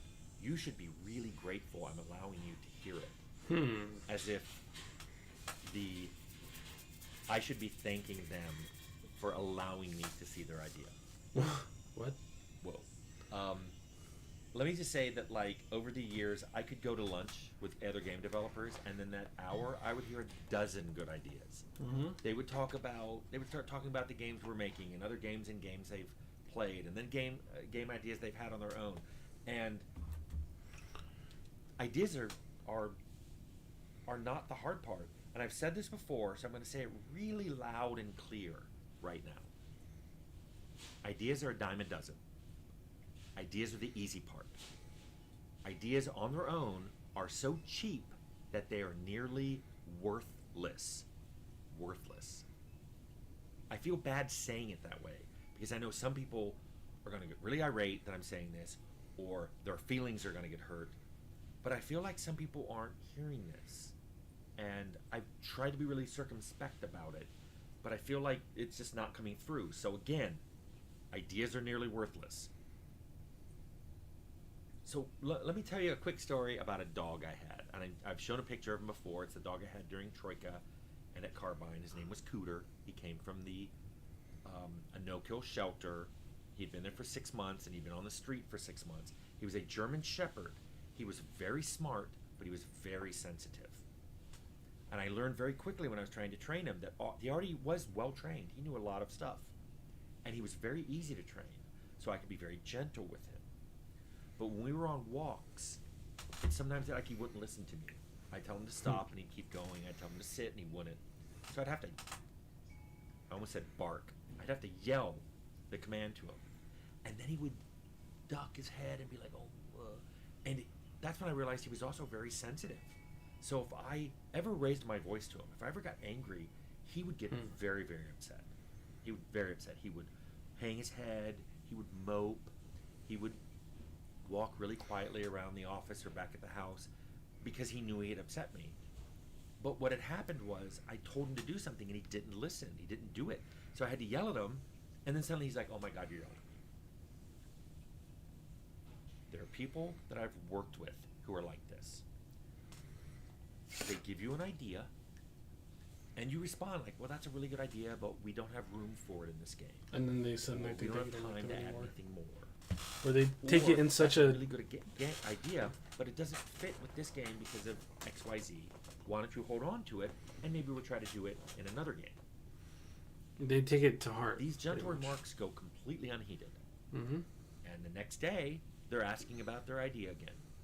Or they bring it up in a team meeting. Well, I still think we should do this. Finally, I have to be super direct with them. We're not doing it. It's not going in the game. You need to stop bringing it up. And then they get all upset. They're really hurt. They're like, oh, you were brutal to me. Sometimes they've complained. And I've had to go to my boss and go, look, I've literally talked to this person 5 times about this idea. I've explained why it doesn't fit in the game. I explained why we don't have time to do it. I explained why the existing feature connects to other features better.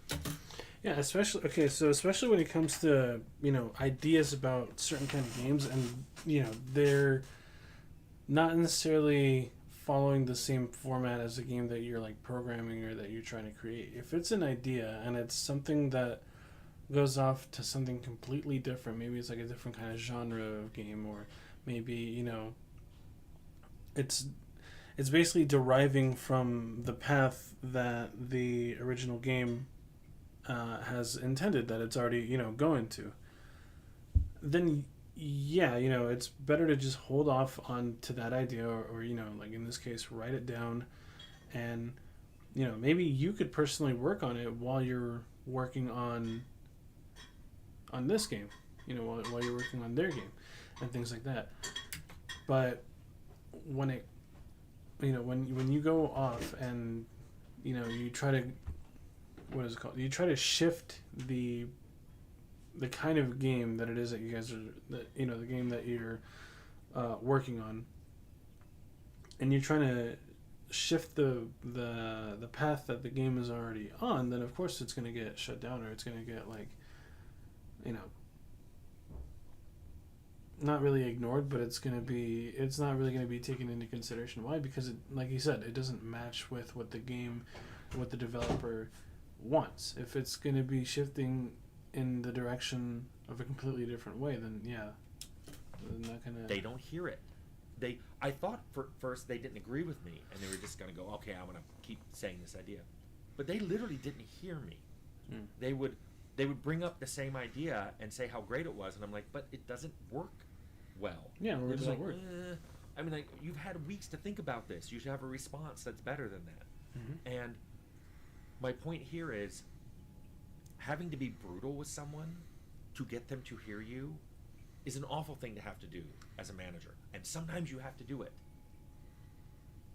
And I will tell you that of all the different types of people I've worked with, people who lie, people who are lazy, you know, people who are just trying to do the bare minimum of what they want to do and skate by, these people who don't hear you until you are brutally direct are probably some of the most annoying people that I've had to work with, because they force you to be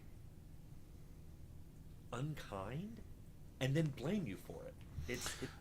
I want to say they've not unkind, but they force you to be more strict about what it is they're trying to say, because, you know, it's like you said, you tell them plenty of times, hey, this isn't really going to work right now, or hey, hold off onto this idea until, you know, we can go back and revisit it some other time, but stop bringing it up. It's going to shift the focus of what we're trying to do with this game. You're trying to shift it into a completely different direction, but when you have to be stern and fair, you know, then they try to blame you for it.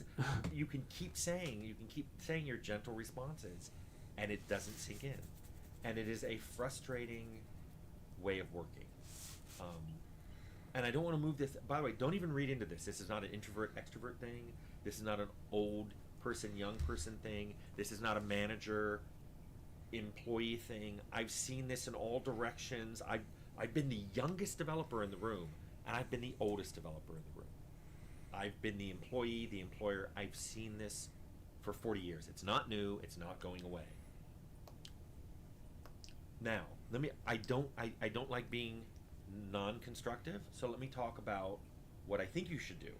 So, let's say you have an idea that you want to send me, or you want to send a game company. You're trying to send someone this. I've said this before. I will say it again. Make a prototype. This applies so much to ideas, because ideas are they're easy to have. They're a dime a dozen. I have 12 good ideas before breakfast. I should say I have 12 ideas before breakfast. One sometimes is good. What you need to do is you need to figure out a way of expressing your idea as a realized feature. That's a good thing to write down. If you're a system designer, write it down as you're doing a system design doc. Write all the elements of this feature. Fill in the numbers if it has parameters. Don't just say it, you know. I should actually write that down. The bullets. This one does a lot of damage. Say, well, I'm I'm expecting creatures to have 200 hit points, and this does 30 to 40 hit points per shot. Make a full dialogue if you're a narrative designer. Write a full dialogue. Write several dialogues. Put in checks against attributes and skills that you've said, okay, I'm going to assume these exist in the game, and look at how reactive my dialogue is. Do checks against existing quests. Say, I'm assuming a main story arc that goes like this, and I'm going to check. This is how this NPC would react to different parts along that story arc. If you're an artist, make some shippable quality art. Maybe it's concept art. Maybe you did it 2D. Maybe you did it in 3D Studio. Maybe you made, a model. Maybe you showed how you rigged the skeleton. But do that. Make something. Don't just talk about it. Especially if you can take an engine, Godot, Unity, Unreal, and make a working demo of a feature. So if you can make a version of the dialogue that you can actually play through, doesn't matter that there's not a game there. That demo starts and you're already talking to somebody, and you just talk back and forth. If you can show your gun in action, if you can show a section of a world and say, this is what I'm envisioning this thing to look like, that just goes so far to showing your idea as an expressed idea and not just something you thought of. Yeah. And I will tell you why this is important. If you don't do any of those things, if you just want to have an idea that you tell someone, if you can't do that work, why should they? If you can't do this work, and I've lost track of how many times I've said make a demo. If you're not going to do that, why should I even look at you? And that sounds harsh, but there's a lot of you who aren't hearing me say this. So, no, I don't really want to go over your ideas. And because I'm still working in the industry, I can't actually look at your demos or anything because it may be very similar to something I'm doing for a client, and I'm not going to open them up for legal action, because if I'm already working on something, say, that has flying zombies that shoot lasers out of their eyes, and you send me this great idea, I said, I want to do something like Walking Dead, but the zombies can fly and shoot lasers. And I'm like, we're already doing something like that. It may be so obscure like that you may think, Tim stole my idea and gave it to this other company. So for that reason alone, and right now, because I'm working for 2 or 3 clients, I literally can't look at submitted work because I'm not opening them up to legal action, thinking that the ideas I'm telling them to go with might have come from something that someone gave me. So I have a legal reason not to look at your stuff, but I'm trying to tell you what the reason is. Companies and other game devs and stuff don't want to see your stuff. When you finally apply for a job and have a resume, please don't just say, and here's a list of ideas I have. If you can show them a realized expression of the idea, you're way ahead of things. So that's as brutal and as direct and as forward as I think I can get. So I hope you get the point of this video, which is I can't look at your ideas or your demos. And when you submit them to companies, do it as part of your applying for a job. Don't just say, hey guys, I think you should make this game, because they're probably not going to look at it and they're probably going to send it back unopened. Yeah. So for anyone doubting Tim's point and potential legal issues with sending him studios, developers, etc. and general ideas, Babylon 5 was a 90s TV show whose creator would occasionally interact with fans on Usenet. The fans there would occasionally come up with story ideas or plots, and one time a fan proposed an idea for an episode that had already been planned. So they had to get the fan to sign a legal release confirming the studio didn't steal their idea without credit, which delayed the airing of the episode by a whole season. This reminds me of all the Kickstarters out there who've got nothing but a couple of sketches, stolen inspired artwork, and a guy doing a voiceover, trying to get you to financially back his revolutionary game idea. Yep. Idea guys are difficult in amateur game development. They often don't bring any technical contributions, but want to assemble a team of people and then act like a game director while contributing nothing but vague concepts. Yep. This is weirdly common. I've had plenty of people tell me, I've got a great idea for a game, when they find out I'm a game developer. It happens on other creative industries too. The writer of Time Traveler's Wife said someone told her an idea for a sequel called Time Traveler's Daughter, and they could split the revenue 50-50, and the idea was just the title of the book, nothing else. Yeah. Ideas are cheap as a mantra. They should teach in every class for first years in any college for any creative major.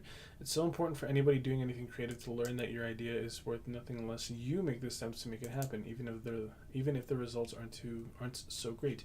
I don't always follow those rules well as I should, but even the shittiest short stories I've made out of my ideas are better than letting a good idea rot away in my brain, never seeing the light of day. Yep. Yes. This is very true. I've noticed that there are a lot of people around wanting to keep the idea guy. The impression I get is that when it comes right down to it, what they really want is for someone else to make their idea for them rather than them doing the work themselves, and just tell themselves they're doing you the favor with the great idea. They seem to ignore or fail to understand that people who actually make things have plenty of idea of their own and don't have time to work theirs for free. Yes.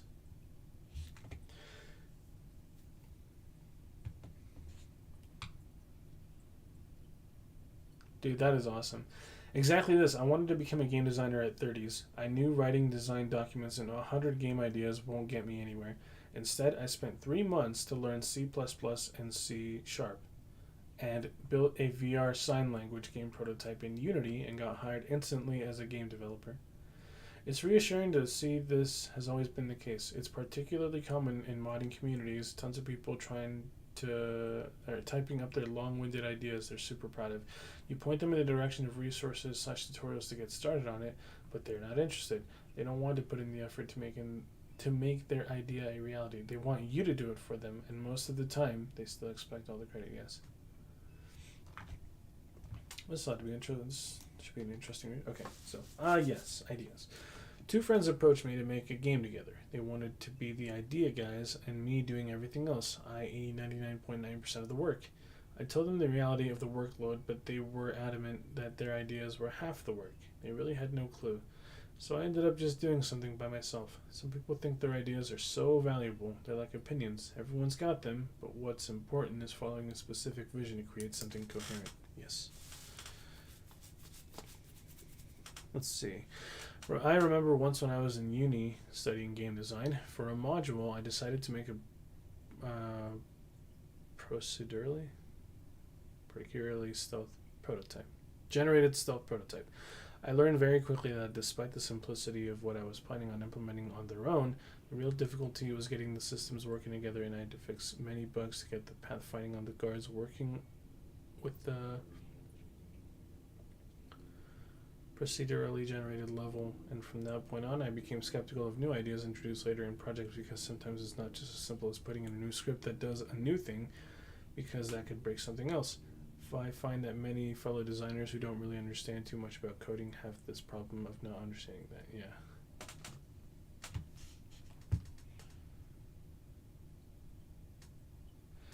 Yeah, I mean, and I've worked on Unity, a little bit.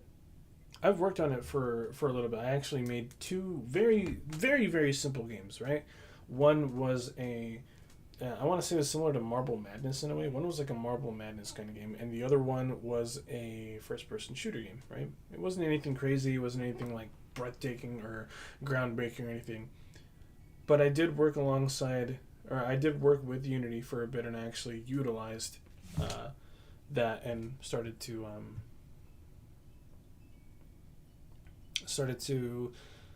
see how if you implement something or if you put an idea for something, then you're gonna have to fix a bunch of other things too. So that's actually a very good point that he makes, right? Is that if you have an idea, make a prototype of it. Express your idea in a certain way. If you're not gonna put in the work towards making your idea, don't talk about it. And I know this because I do it myself every now and then, and I'm trying not to do that anymore, right? I'm not talking about what I'm doing. I'm not really talking about what plans I have or anything like that. I will let my actions show what I have instead of me just talking about something, right? Because we could talk about stuff. People could talk about things all the time about how they want to do this, how they want to do that, and that, that what he just said, right, about ideas, that applies to everything in life, right? Say you want to go to a trip somewhere, right? You can talk about wanting to go on that trip over and over and over and over again, but unless you actually sit down, make your game plan and start working towards that game plan to get to where you want to be, then you're not going to be doing much of anything if you just continuously talk about it without actually putting in the work and the effort in order to get to where you want to go. Let's take a look at this, playing my older games. This one looks really interesting. Hi everyone, it's me, Tim, and today I want to talk about playing my older games. There have been several suggestions people have had. They want to have me play some of my older games and stream it, or just stream in general. I'm not really interested in that. I mean, it's not my thing. I don't want that to be the channel's focus, and I also think there's a bunch of much better people out there who stream themselves playing games. The same way I've talked to some people I've worked with before, but I don't really want this to turn into an interview channel. I brought them on because I was talking about things that I I thought they could add a lot to the conversation about what I wanted to explore, things about Fallout. Because even though that's very popular, Fallout's popular, I don't have as many notes on that as I do, say, on most of the stuff I have at Troika. So what I did do, though, is I went and played 4 of my early games. I played Fallout, Arcanum, Temple of Elemental Evil, and Vampire the Masquerade Bloodlines. Oh, what? He worked on Vampire the Masquerade Bloodlines? What?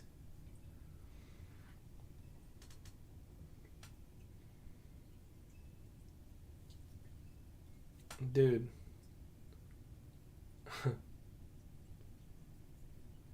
That is actually really crazy. That is something that I myself did not know.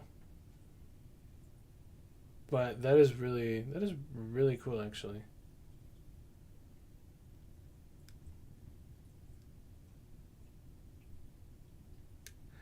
See, I think there was another one. I'll watch this one later, but I think there was another one that player hoarding. I don't know what player hoarding is, but it sounds interesting. Hi everyone, it's me, Tim, and today I want to talk about player hoarding.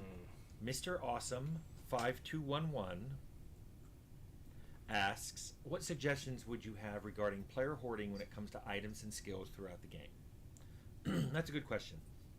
And I know everyone's had the experience where they end a game and they have 1,000 heal potions or that one scroll of doom that you were waiting for just the right moment to use, or you had a heal entire party spell that you never cast because you never came across a point where everyone in the party was hurt.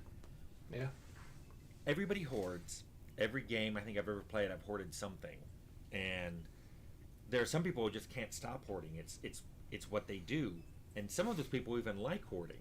I don't think all of them do. I think some people hoard and they wish they didn't, but they hoard anyway. But I think what we can do is look at game design to encourage players not to do that. And I think we got to look at 2 different things. You talk about items and skills, and I'm going to assume for skills you meant hoarding as in not using them because they had a limit on how often you could use them, and so you saved it until a perfect moment. So let's talk about items first, because I think that... Okay, I think this was a little bit different.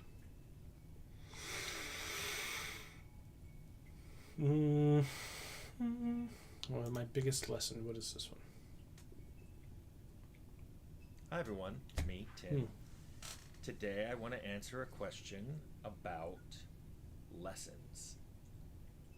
Zamalta asks, wondering what Tim's self-considered greatest, most fulfilling game dev experiences were, and which one was the most hard but served as a lesson. That's a really good question. And as with many of my questions, I'm going to have to answer with some background, because I want to talk about working with teams. And this isn't what you think it's going to be. I actually like working with teams. And I think that goes back to I started playing D&D in high school. That was fun. I worked with teams even in elementary school. I talked about in one video trying to do a New York Times crossword puzzle for a whole week in a reading class. I liked that. Then I went to engineering school, where you're put on project classes. It's just part of the curriculum. So you learn how to do that. I know a lot of people, especially in high school and college, when you're assigned to project classes and you're given a team, it can be a miserable experience because there are some people out there that just really try to slide by and do nothing. But let me tell you something. That's no different when you go to a company. You're going to encounter that. So, but let me tell you, in hindsight, after decades of working in game development, I think I liked working with the people more than I actually liked the games that we made. And bear in mind, I really, really like those games. It's just, I have all these memories of being in a team and working together, working really hard, working long hours, but you create something and it's amazing. There's really no other feeling like that. And if you haven't experienced it, I hope someday you do, especially if the thing you're creating involves something creative. It's just, you make something that's bigger than any one of you, that no one of you could have made. So, of course, it means all of you were needed. It's just an amazing thing. I have to go in a few minutes. But here's by the way. lesson I'm I want gonna to point out. And do some stuff.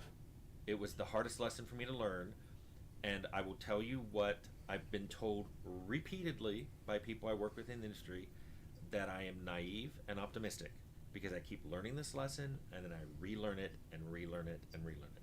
And the lesson is simply this. 2 words. People lie. People lie all the time. People will lie right to your face. They'll look you right in the eye with a smile on their face and tell a complete fabrication.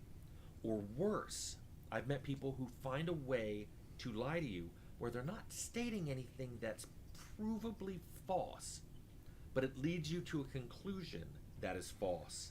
So later on they go, well, I didn't actually tell you that. If you believed it from everything I said that led up to that, that's your fault. So I've learned to sometimes ask questions like, so do you mean X? Even then, they'll sometimes lie to you, especially if someone won't send you something in an email but will only tell you verbally, they're probably lying. But let me put a spin on this. It makes it even more complex because I always like to talk about nuance. There's a lot of people I've met who lie to themselves. They lie to themselves about things. So when they're talking to you, they're not really lying to you. They've lied to themselves. They believe the thing they're telling you is true. So they're only lying to you by proxy. They've lied to themselves. They believe this thing to be truth, and so what they're telling you is a truth. They don't even know they're lying because they believe it.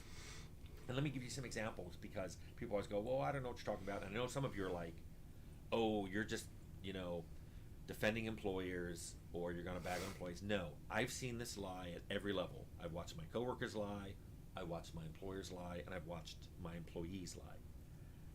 One of the biggest lies I get is, I'm on top of this. Yep, I'm doing this. Yep, it'll be done on time. Yep, I'm well along. It's going to be done.